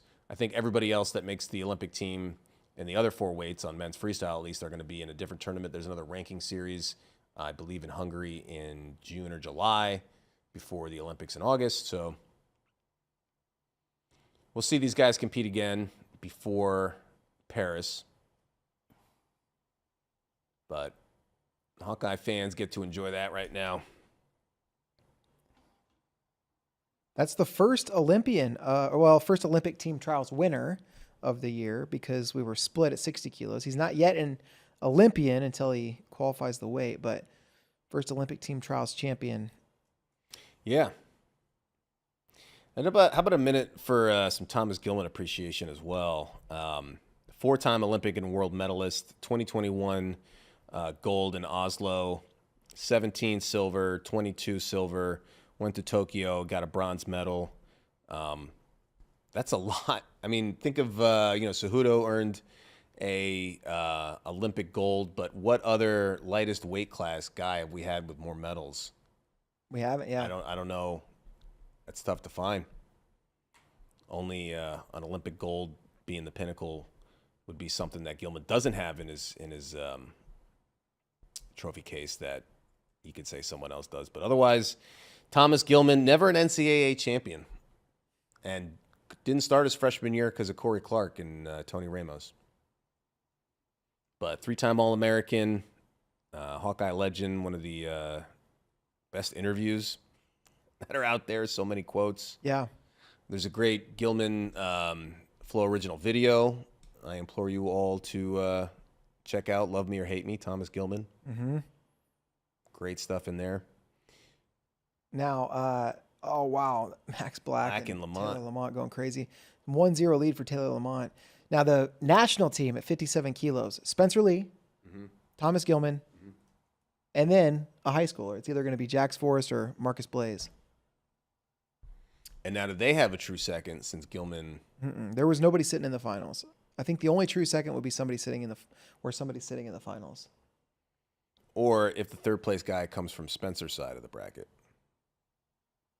and never faced Gilman or a guy Gilman beat. No, because the top two, the only time that there's that true second is if somebody was sitting in the best of 3 finals. Because if nobody's sitting in the best of 3 finals, whoever gets third on the backside is the third person. If somebody's sitting in the best of 3 finals, but true second, if let's see, there's no reason to decide who's second or third on the national team. But if you only lose to the champ and never wrestle the guy that was a runner up, no, because that true third match is to decide who's on the national team. So only in weight classes where somebody was waiting in the best of 3 finals does that matter. So you could still do a true third if there's money difference between being second or third on the ladder. I would want to fight for that money though. Yeah, I've never seen him do that, but yeah, that's theoretically. Jax and Blaze though both were on Gilman's side though, so if I were doing true thirds, I wouldn't do it. But if Lilidol, for instance, but Blaze never wrestled Gilman though, right? No, but he lost to a guy that Gilman beat. He lost to Soriano, who lost to Fix, who Gilman beat. So I think you could use that transitive property to say there's no need for a true third. But if, say, you were Zane Richards, you only lost to Lee, and then you came back to get third, and you never wrestled Gilman or anybody on Gilman's side of the bracket, I would contend that he would have an argument to be able to wrestle for number 2 on the U.S. ladder. After the first period, Ellis Coleman up 1-0 over Alejandro Sancho. Sancho won match 1, so he can end the series in match 2. And you got to imagine unless Coleman scores, he's going to get his opportunity on top.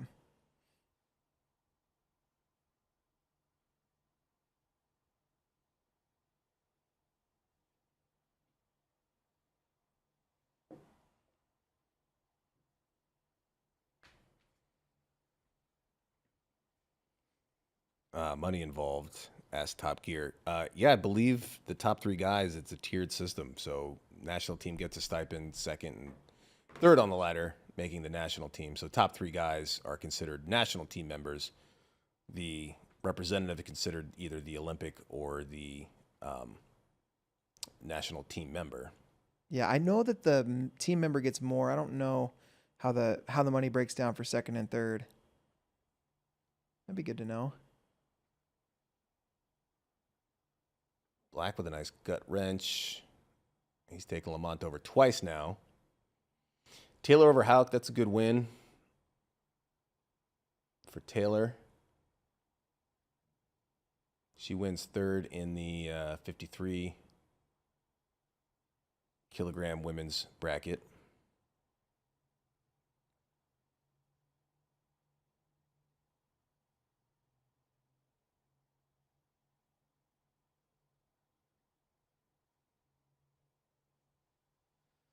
Two minutes left. Coleman and Sancho. And they're going to warn Coleman for passivity. So now Sancho will take the lead on criteria. Oh, they actually white paddled it.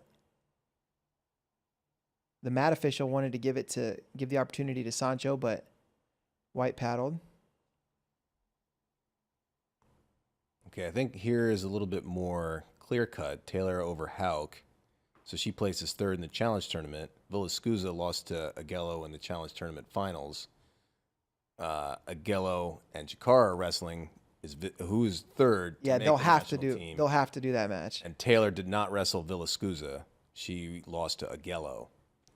Yeah, so they'll have to do that one. So now we got a true third. I'm glad we're getting a little resolution on at least one of these brackets. Well, it doesn't help that there are at least 4 different bracket tournament formats among the 18 brackets that we have, because one of them has 2 fake semis, a bunch of them have 1 fake semi, some of them have somebody sitting out in the best of 3 finals already. Yes, some don't. It's just we have a panoply of brackets. Oh, Coleman got the opportunity to go back on top in parterre. He takes a 2-0 lead. So now Sancho in a hole with 1:05 left.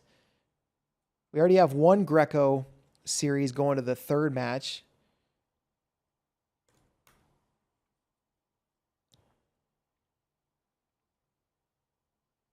Yeah, could we get some bonus Greco for go-to matches? Well, go to the Olympic team matches. Max Black fired up over there. He takes out Taylor Lamont. Lamont looks like he may be thinking about his shoe status. We'll see. He's not too old. Just graduated from college last year. That's funny there to get the next match up on the scoreboard. It's Don Bradley and Greg Kirkfleet. A little bit larger than these guys, Lamont and Black. Yeah. Nate Jackson, he's a guy that just keeps wrestling. More matches than almost anybody. Always competing. And staying on that national team ladder. Trying to get third here against Schultz, 97.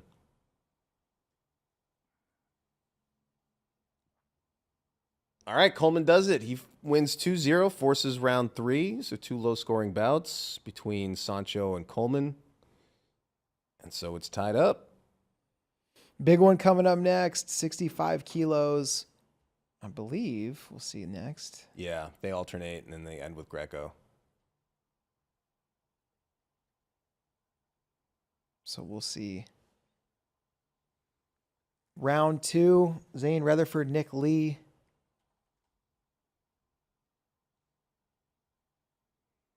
So now Rutherford won a really tight match in their first one in this series.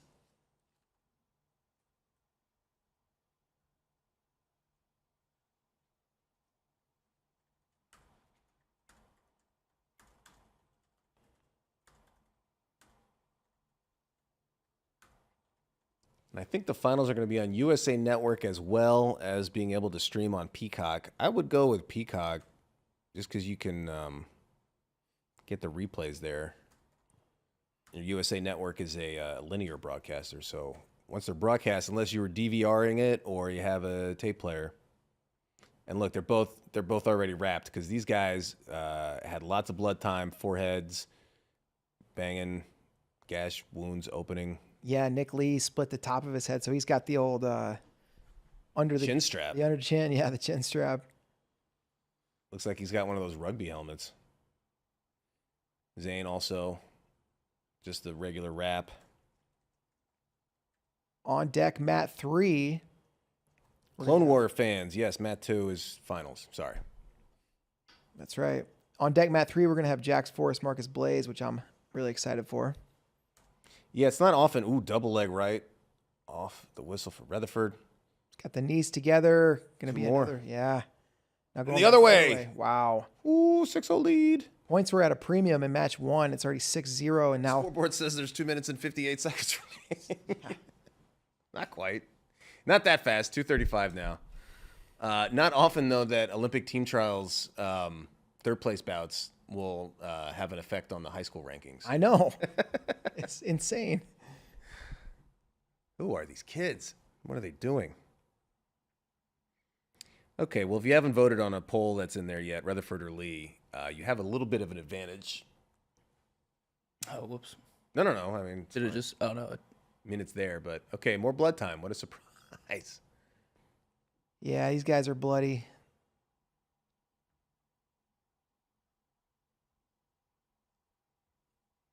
How about a bloody buddy? Kirkfleet with a step out point down there against Dom Bradley. He takes the lead and little under 2 minutes left to go. First period.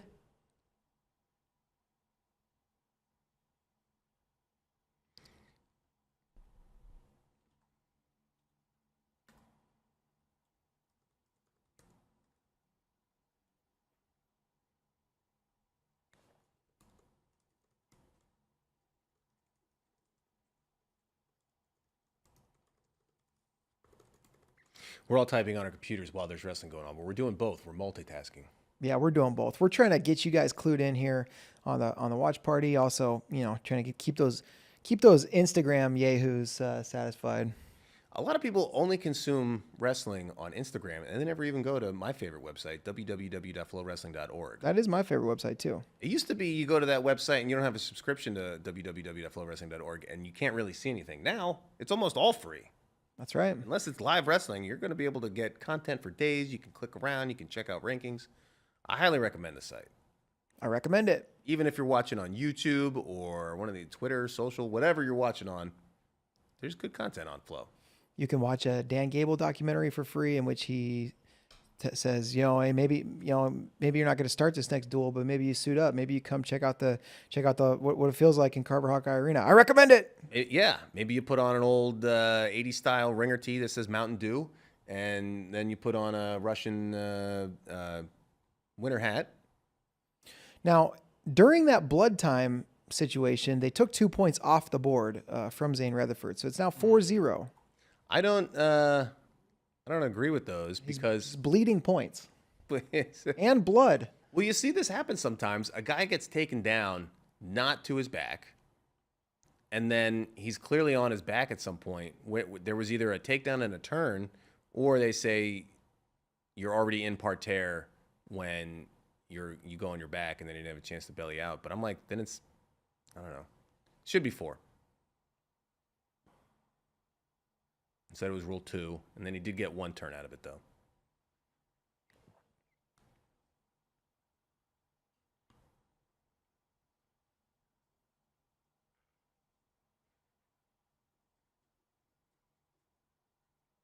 Oh, Zane's got these doubles working. Should be a step out. 5-0.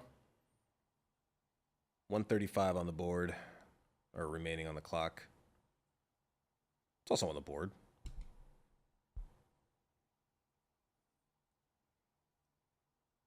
I haven't had an opportunity to really check out the towel flapping action during the break. It's one of my favorite things about international wrestling is the game within the game, the towel game in the corner. Gets overlooked too often.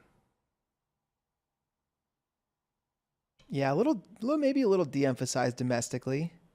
We're not as good as the international guys when it comes to towel flapping. We just got to be honest with ourselves. That's okay. We're focusing on the wrestling. Drag to that leg. Zayn is one of the best at moving a guy while exposing himself to very little risk. Mm-hmm. Well, I got to say, though, this is it's a good performance by Zayn, down at 65. We knew he could compete there before. Goes up to 70, wins gold. Then he has to go back down. That was the big question, was the weight. So,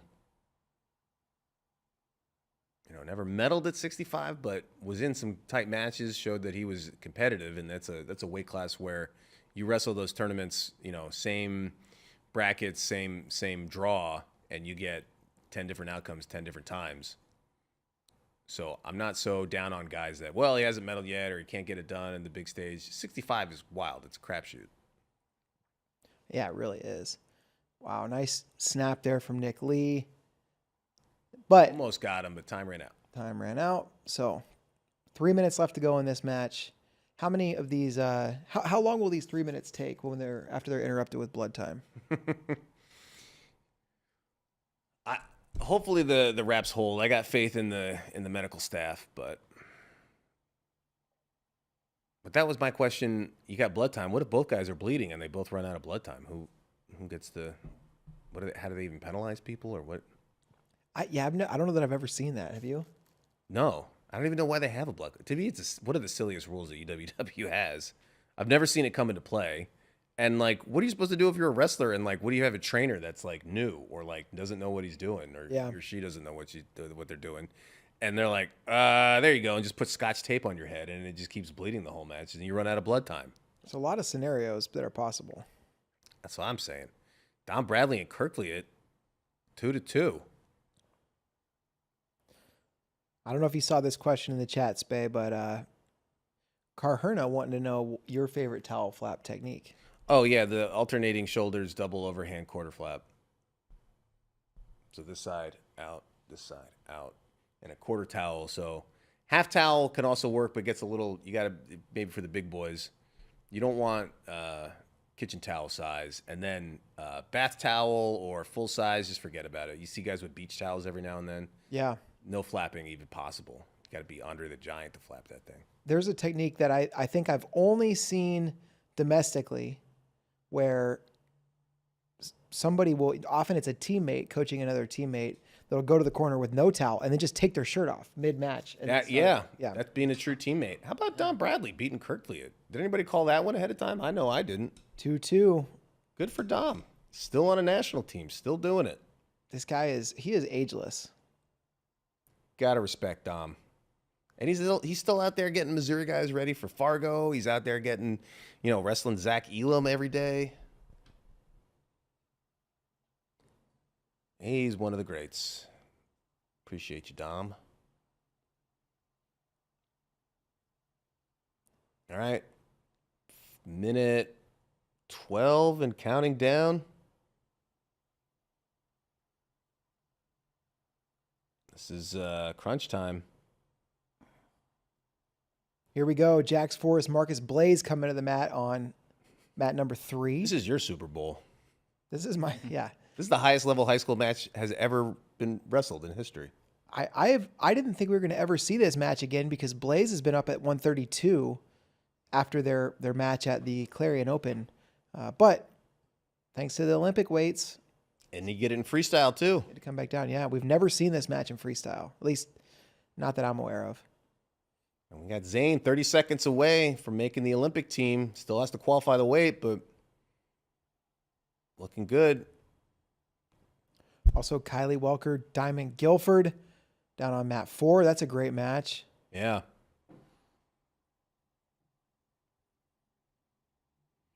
"12 seconds.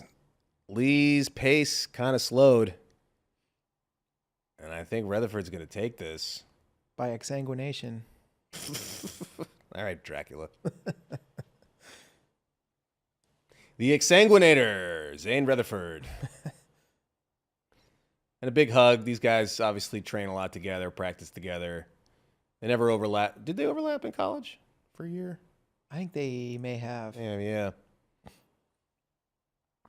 Zane, 2 Hodge trophies, 3 national championships. Nick Lee, 4 All-Americans, 2 national championships.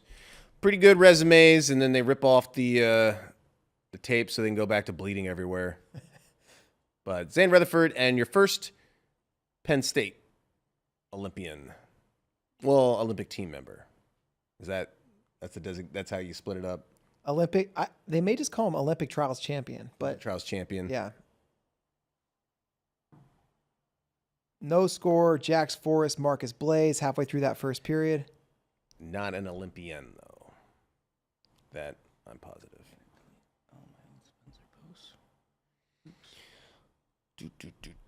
All right, chat. What do you guys think? Lee and Rutherford, what do we think of our odds of qualifying? How good do you feel about those guys getting on the podium in Paris? I like our chances. 65 is just crazy deep, but I think Zane's a great representative, a great option. I think there were a lot of good options in the USA, but the way Zane wrestled, the way he looked coming off the scale down at 65, there was a lot of rumors about him going up to 74, which had me a little bit not concerned, but a little interested to see how he looked. Yeah. I mean, at 70 kilos, he looked so filled out and enormous that it didn't seem like he was going to ever be able to make it back down. And like in person too, you could tell the difference. Like you see Zane for his whole college career, and then, I mean, you're standing next to him, interviewing him, not super tall. And he was very much a 143-pound, 65-kilo guy. But then at 70, noticeable difference. I mean, noticeable. DJ asking what the competition level will be like for these guys in Turkey. And somebody else is asking about the format of that tournament. So top 3 go to the Olympics from that qualifier in Turkey. So yeah, either you make the finals, or if you get pulled back into repechage, you have to not only win your traditional third place match, but then there's like a true third between those two third place finishers on each side of the bracket. So that's the format. Competition at 65 kilos, there are still a lot of really tough guys out there unqualified. So that's going to be challenging for sure. 57 kilos, a clearer path. And by the way, we got action at 77 kilos. Kamal Bey with a 4-pointer early in that match against Kikinov. If he can win, this will be over. And he's got Kikinov elevated in 2 and then maybe 2 more. So 6-0 the lead for Kamal Bey. He's trying to end it.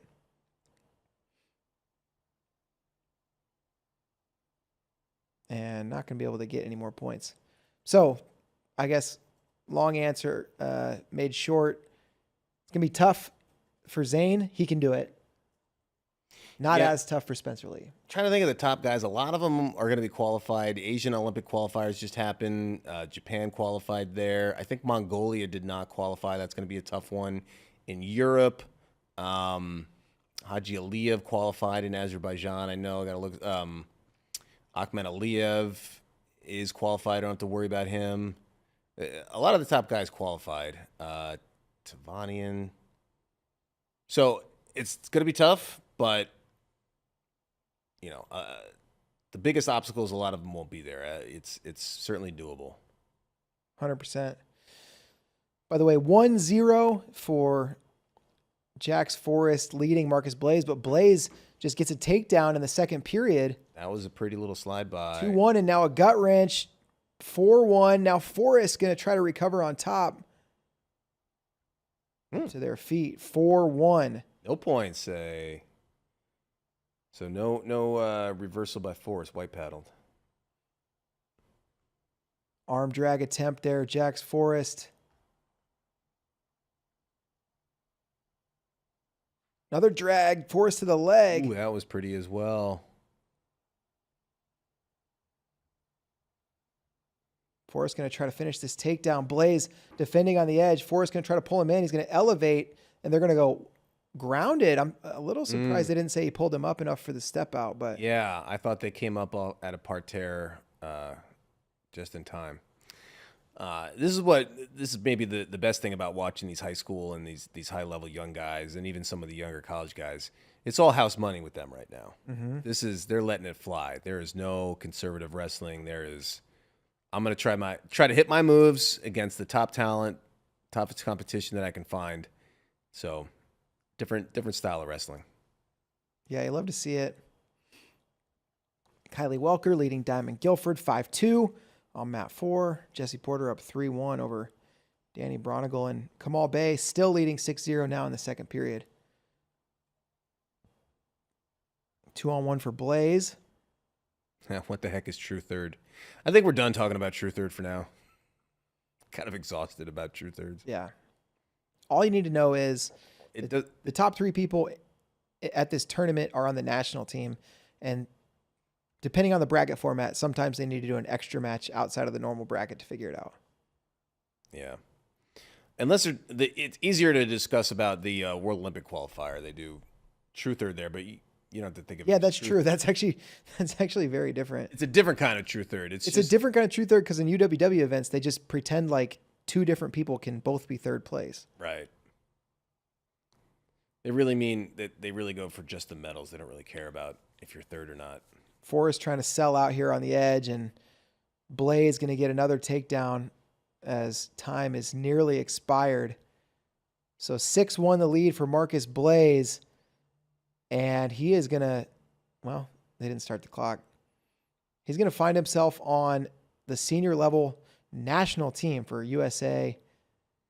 Incredible. And he's got to finish his history paper that is overdue, that he got an extension on to go to the Olympic team trials. He's probably got to go back and coach a powder puff football game. Yeah. He's got, he's like, man, I can finally eat, cafeteria pizza burgers. Pizza burgers. Get a Salisbury steak, maybe. Little carton of chocolate Hoagies milk. and grinders, meatloaf sandwich, Yeah. Sloppy Joes. Yeah, of course. Yeah, good stuff. Perrysburg High School, national team member. Good for him. And when you think about that, what that means for like pound for pound rankings in high school, it's nice because we got to see him wrestle Lilladall, and then we saw him wrestle Forrest. He beat both of them. I think he's probably the number 1 P for P. P for P, crown him. Will you crown him? He's going to get crowned. P for P. Kamal Bay still with that 6-0 lead. So kicking off, 44 years old. Incredible story. Kamal Bay, though, he still seems young, but I'm thinking back now, he was on the 2018 world team. Take it back now, y'all. Army WCAP. We know WCAP's going to get someone at 60 kilos. Is Sancho WCAP? Is it all WCAP at 67 as well? Sancho and Coleman? I think he is. Yeah. Yep. So WCAP at 60, WCAP at 67. Kamal Bay is WCAP. Kamal Bay, now the Olympic team trials winner. He's got to go qualify the weight. And I'll be honest, I know less about the international scene in Greco-Roman. Is Goku qualified? Goku is qualified. Okay, that's good. That takes one tough guy. Gutu, baby, from Moldova. Probably the best Moldovan 77-kilo Greco-Roman wrestler. Oh, his name is Gutu? I call him Goku. We all call him Goku. But if you want to Google him, it's Gutu. Goku. I don't need to Google him. No. You know everything you need to know. I know what I need to know. But those fields are crazy deep. A lot of the smaller European countries focus exclusively on Greco. A lot of the ex-Soviet countries, the Yugoslavian countries. Scandinavian. Carherna also thinking maybe Marcus Blaze is going to get into some Navy beans. Oh, Navy beans. I think that's right. Well, let's take one more break, and then when we come back, we'll wrap up with these last few consolation matches, get ourselves prepped for tonight's session. So we'll be right back after this.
All right, we're back, and we're just about to the end of this session. It actually looks like we're going to get a little bit of resolution on these true thirds because we have some coming up. We have a true third coming up at heavyweight. So Dom Bradley was third, but not yet on the national team. He's got to beat Nick Gwizdowski because Mason Paris was sitting out at that weight. So the national team at heavyweight is going to be Mason Paris, followed by Hayden Zilmer, and then the winner of Dom Bradley and Nick Gwizdowski. So that's coming up. Well. So we got just a few things, left to do. So Aiden Atau, Donnie Longendijk are wrestling up there on mat 1. No score there. Nicholas Boykin up 4-1 on David Orndorff, but David Orndorff is actually Tate Orndorff. David is the middle name. David Tate. Or maybe it's David Tate and he goes by Tate. Yeah, that may be it. You see a lot, international wrestling, a lot of people will call, they'll have the full name because they just take it off the passport and copy it, paste it. And so a lot of times middle names will show up for American wrestlers Stefanowicz wanted that on Bronigal. Latin American and Spanish wrestlers will have 2 last names, and it's their father's name and their mother's maiden name, but they don't use that one normally, the maiden name. And then sometimes Iranian or other Middle Eastern countries will have like the town they're from because they all have pretty similar names. And then the town will be in there, but you don't need to call them by the town that they're from. Like Yazdani Charati, you don't need to use Charati. That's not his last name. That's the town he's from. That's just the town. And then Indian guys, their passports just have their first name because they come from a place that's not as developed or whatever. And so they just put it twice. So like Aman or Javinder or whatever, something like that. That doesn't mean they just named that twice. It just means that their passport only has one name. And then sometimes they'll get updated. Sometimes they'll get a new passport, et cetera, et cetera. Okay. On the mat now, we got Aiden Ateo up 4-0. Nicholas Boykin was up 4-1, but Tate Orndorff with the arm spin, he got an exposure, so it's 4-3. He trails. Alex Hedrick up 4-3, and now 6-3. She got another takedown on Abby Nettie. John Stefanowicz leads 4-1 against Zach Bronigal. What's our U.S. national team watch looking at? Just Spencer and Zane so far? Oh, might be. You mean the yeah, might be. What's the national team? Olympic like? team? Oh. National team is 3 deep. That's just a nomenclature thing. So okay. That's why they're doing a true second or whatever. First, Yeah.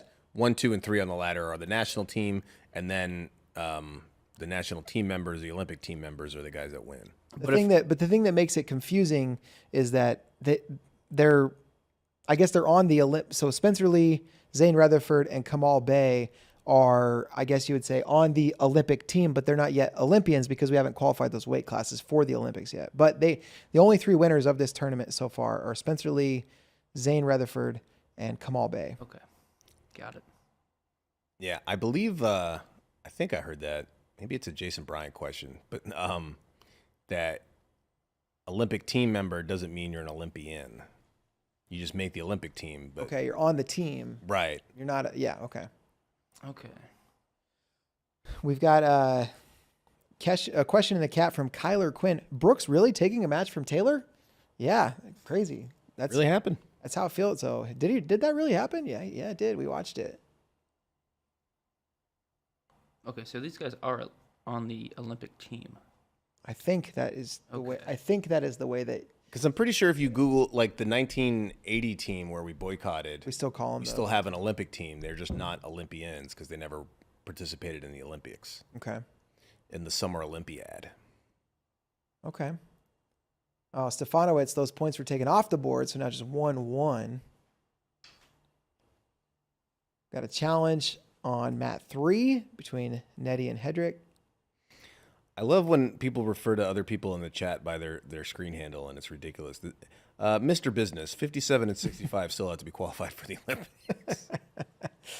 So, just in case you were still wondering, Mr. Business. Getting down to Mr. Business, tonight, second session will feature the remaining best of 3 finals, match 3, and the 2 Greco-Roman weights, 60 and 67 kilos that have yet to be decided, and then match 2 and a potential match 3 for the other 13 weight classes that only had match 1 in their series. So a lot of good wrestling still to unfold. A lot of Olympians to be crowned. And a couple more Olympic team members who are not yet Olympians to be crowned. Yes. I'm trying to translate some of the Farsi that is now entered the chat. Some Iranian fans. Sir, where can it be seen? Peacock streaming and the USA Network in the U.S. I don't know internationally. Yeah, I'm not sure. That one out. I'm not sure where they're broadcasting that in Tehran. But they're asking in Persian. This one is an interesting thing. I'm just putting it through Google Chat. The shipping time is interrupted here. Gotta call FedEx. Yeah, that is frustrating when, you look at that Amazon order, it's out for delivery. You're like, okay, it's only a matter of time. And then, wow, Alex Hedrick shutting down this last attack from Abby Netty with the chest wrap. And Hedrick going to take the win. Yeah, they're all looking for a stream of it. They want to see the replay has got to be on Peacock, not even USA Network. Mm-hmm. He bowed to Taylor. Only the following should be taken from Taylor. I have no idea. Yeah, he bowed to Taylor. What did he do to Taylor? Only the following should be taken from Taylor. Doesn't go on from there. Well, what he did to Taylor was he took him down twice. That was Tariq Iran Jahan, 1992. Donnie Longendijk with a point. This is fun. Just Google Translate. Poria Kamali. So tonight, 6:30 Eastern is when the final session of these Olympic trials will begin. They still have a 4-3 score for Boykin and Orndorff, while Gwiazdowski and Bradley are wrestling up there on mat number 2. The actual score is 0-0, about a minute and a half in.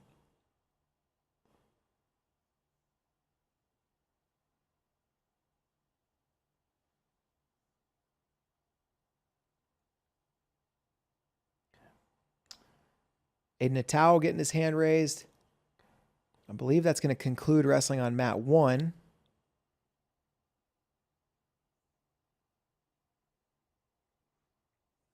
This guy doesn't. To see the Olympics without Taylor Hassan and Sadulayev, hope they don't have to. So there was a question during David Taylor's press conference from I believe a Persian reporter that said Yazdani is injured. Mm-hmm. Have you heard that? I didn't realize that.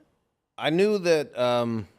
So the Iranian Student News Agency, ISNA, has a very robust sports section where wrestling has its own subsection of that. And they did say that Yazdani had to get another, surgery or hospital treatment, something like that. The translation is still kind of rough, but yeah, he had a medical procedure. They still have. I'm trying to remember who they have. Somebody else really good that could fill in for Gazimpur. Oh yeah, He's having a bump up to 86 or 97, but they think they might need him down. Yeah, so he'd be plenty formidable for either Taylor or Brooks. No scoreboard on mat 3 right now. It looks like Villascusa and Felicity Taylor. Taylor's up 2-0 in that one, according to Track Wrestling. That's a true second. Oh, wow. Don Bradley just went big on the edge there against Nick Gwiazdowski. He's going to get a 4-pointer. Wow. Pounds. So Don has it, man. It feels like he just wrestled. We were just talking about how he made a national team. He not did. Quite. He did. But yeah, this is that true third. So he's not on the national team yet. Not yet. But he's in good position to be. He's up 4-0. So Taylor took third. Right. Well, that was the one I mentioned earlier that we know we have a true third there. Mm-hmm.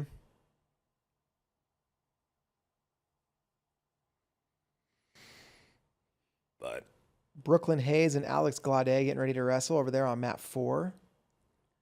if you're looking for a scoreboard on mat 3, just go to Track Wrestling. 2-screen experience. And then if you got us pulled up, a 3-screen experience. Sometimes you need 3 screens. It's wrestling. That's right. We got to make do.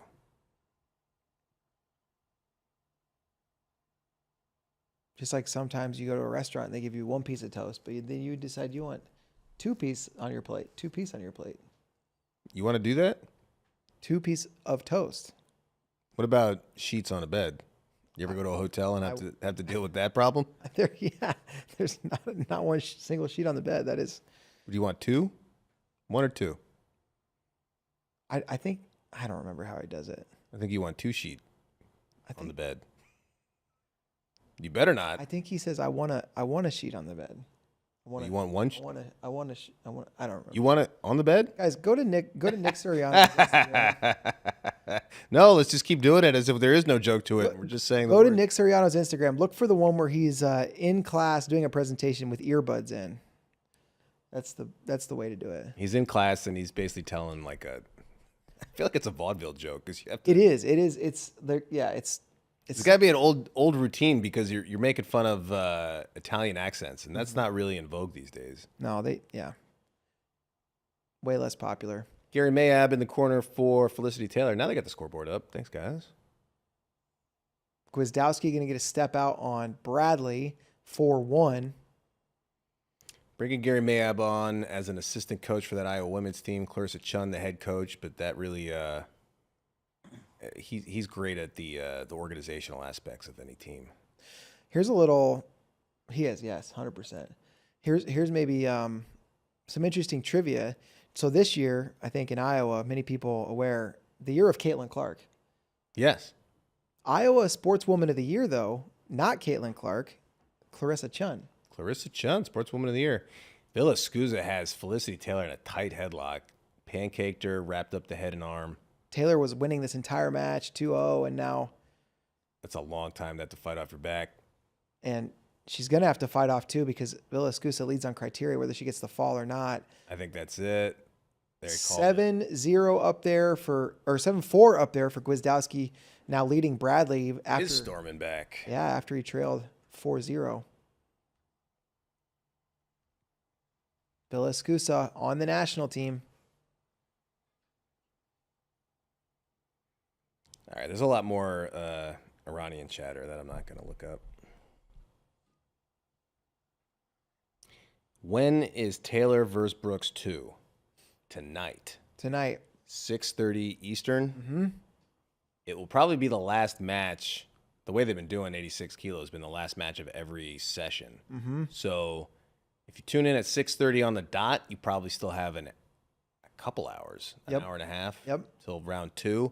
And then they'll have to wait at least 30 minutes till round 3 or 20. They 20 do. or 30. They have sometimes in previous years inexplicably had 2 best-of-3 finals going at the same time for like part of the session and then switch to one.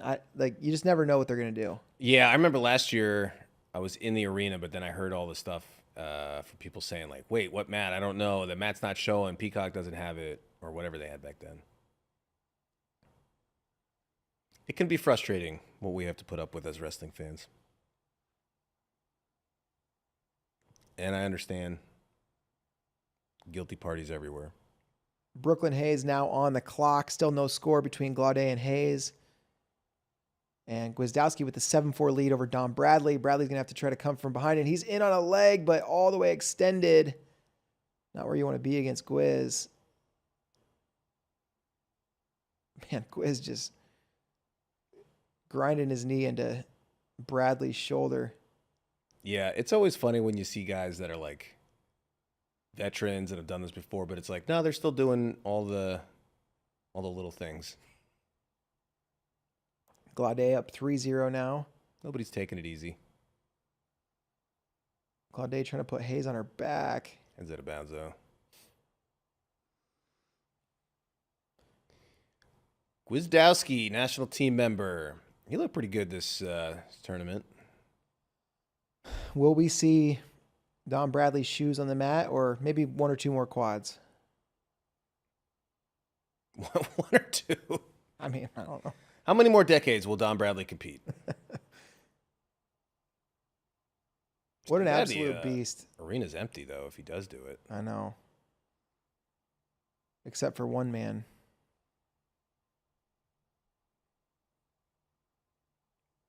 He's lingering here a little bit. Yeah, I think I think that's a little bit of a wave. I'm done type of deal, but not bothering with the shoes. Not a shoe guy. He's not a sneakerhead. That's what they call him. Sneaker fellas. All right, so we still have one more match coming to the mat on mat 2. This is our final match on mat number 4. It's Glaudet leading Hayes 3-0. 2 minutes left in that one. Actually, it's at the break. So 3 minutes left in that one. But also 2 minutes. 2 minutes and then another Right. minute. Yeah. But at least 2 minutes are left. Yeah, 2 minutes or more.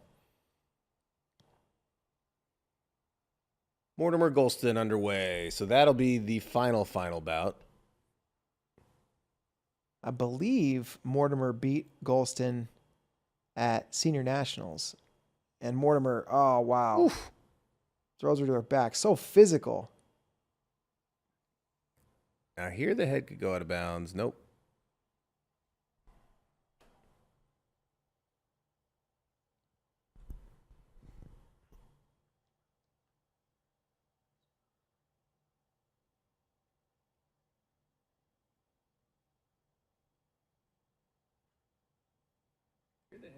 Whoop. 2.5 minutes left. I accidentally unmuted my computer because I thought it was muted. I thought it was not muted. Anyway, don't worry about it. Oh, Glaudet powers through Brooklyn Hayes. Keith Gothard is in the chat, and it's like half Farsi at this point, and he just goes, "Yo es cornholio," because I guess he wanted to speak another language. That's good Spanish, Keith. Beavis and Butthead very much in the news right now.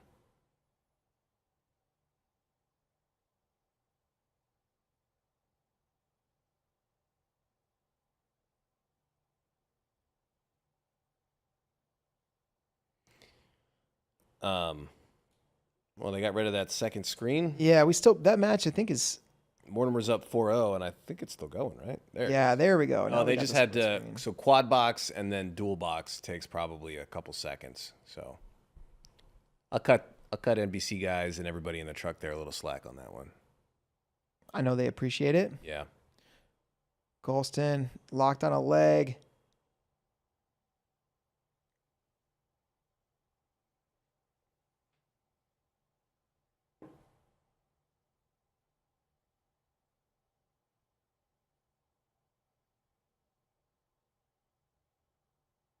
Wow, Mortimer not conceding those points.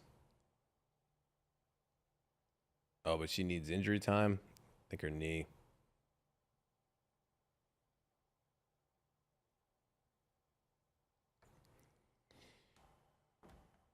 Says her left knee is no good. Golston had that bent at a tough angle. Brooklyn Hayes trying to come back 9-2. She trails though to Alex Glaudet. 45 seconds remaining in the match.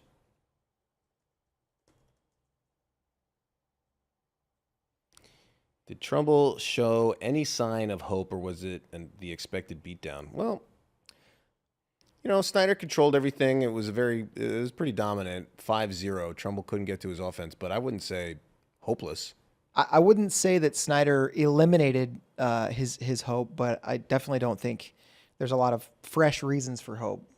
Yeah.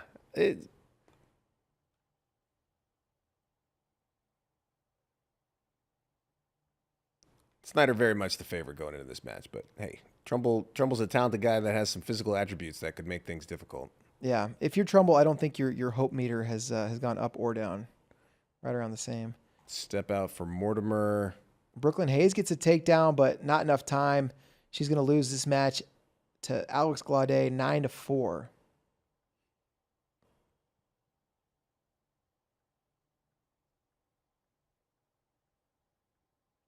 Well-timed shot from Golston, but Mortimer very powerful with the counters. Should be a step out. I think Mortimer's going to get a point. Oh, Mortimer point.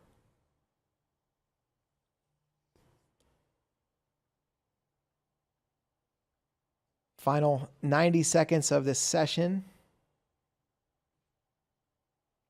So don't forget, tonight, 6:30 Eastern, 5:30 Central. Come on back for the watch party. Enjoy last set of finals with us while you watch on Peacock or USA. We will not be showing matches, but we will be hanging out and watching with you guys, our best friends. That's right.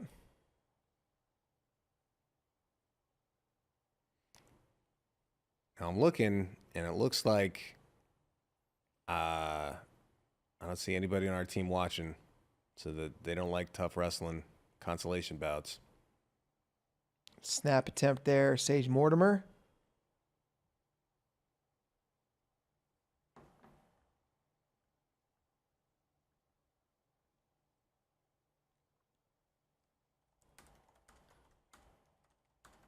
Snyder Trumbull. Oh, Snyder wrestled more? No. What's that? Somebody's asking what the score of Snyder versus Moore, but they never wrestled. Yeah, it didn't happen. Trumbull beat Colin Moore. Yeah, that was 11-1. That was when it was like, hey, Trumbull, Yeah. not bad. Teching a guy like Colin Moore is tough. Golston not stopping. She's continued to attack, but Mortimer's got her in front head position here. 30 seconds to go. I think we got a little preview of the multicam setup they're going to use for the finals, Matt, because this is a different cam. Okay. Wow, Mortimer looking for an exposure. That's 2 confirmed. 8-0. Yeah, 10 seconds left. Did you get another one? 5 seconds. Golston shifts her hips in time. Second period. Oh, we still got 3 seconds left in the first. To the corners.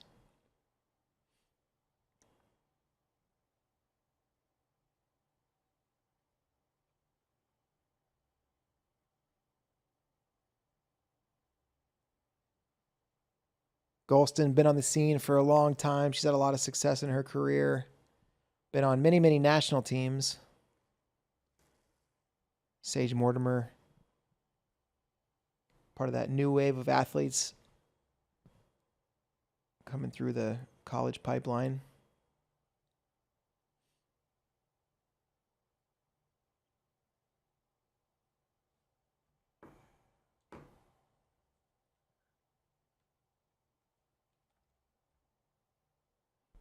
Snap attempt, Mortimer.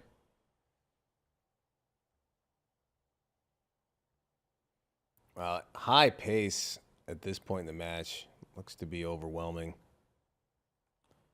Mortimer looking for an exposure. This time Golston floats her hips.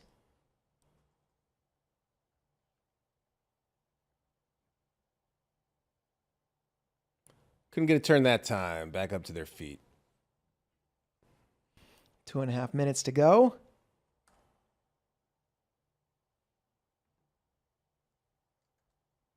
Wow, there's some Yazdani DT chatter going on in the chat. Golston going to get a takedown. Her first points of the match. It's 8-2.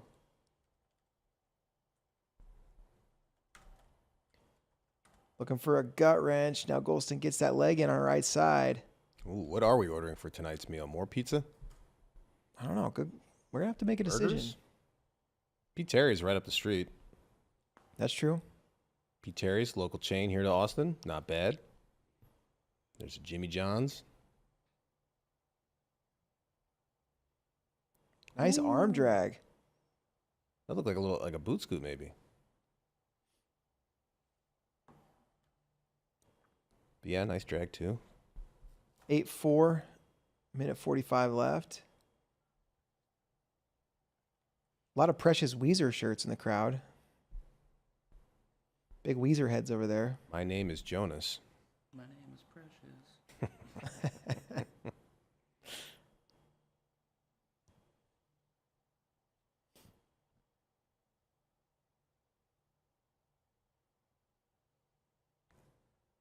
Mortimer to a leg. Don't quit in Golston. She's still in this.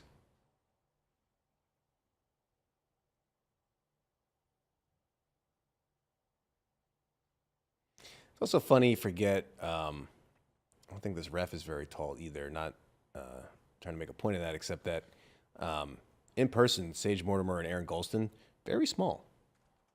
Very small. But 50 kilos roughly. roughly 50 kilos. But you wouldn't necessarily expect it with this perspective of 3 people on the mat right now, all Oh, wow. Nice counter. feet to back. No, they were already in parterre, they said. 10-4 for Mortimer.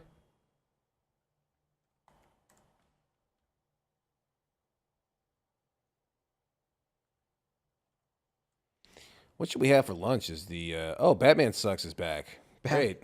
I'm back, Paw. Glad. Where's the red hat? Batman sucks, man. Listen, we move on, buddy. You missed a lot of time last night, and Golston in a shot. 10-6.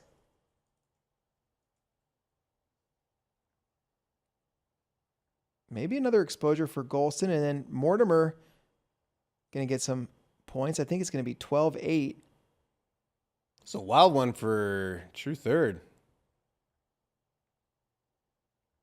Mortimer with that lace. How much time would she get to work? I think just basically wrap it up here. I'm going to let her work from that hold. That will do it. Sage Mortimer. Fighting out of Utah. Or where's she now? King. Transferred to King. Fighting out of King by way of... Actually, no. She was in King, and then she transferred to Grand Valley, so Michigan. Fighting out of Grand Valley by way of King by way of Utah. That's right. The Savage Sage Mortimer. All right, guys. Well, hey, 6:30 Eastern. We'll be back for the finals. Can't wait. I hope you guys have a great afternoon and get ready for these Olympic Trials finals. For Andrew Spey, Connor Petros, I'm David Bray. We'll see you soon. Bye-bye.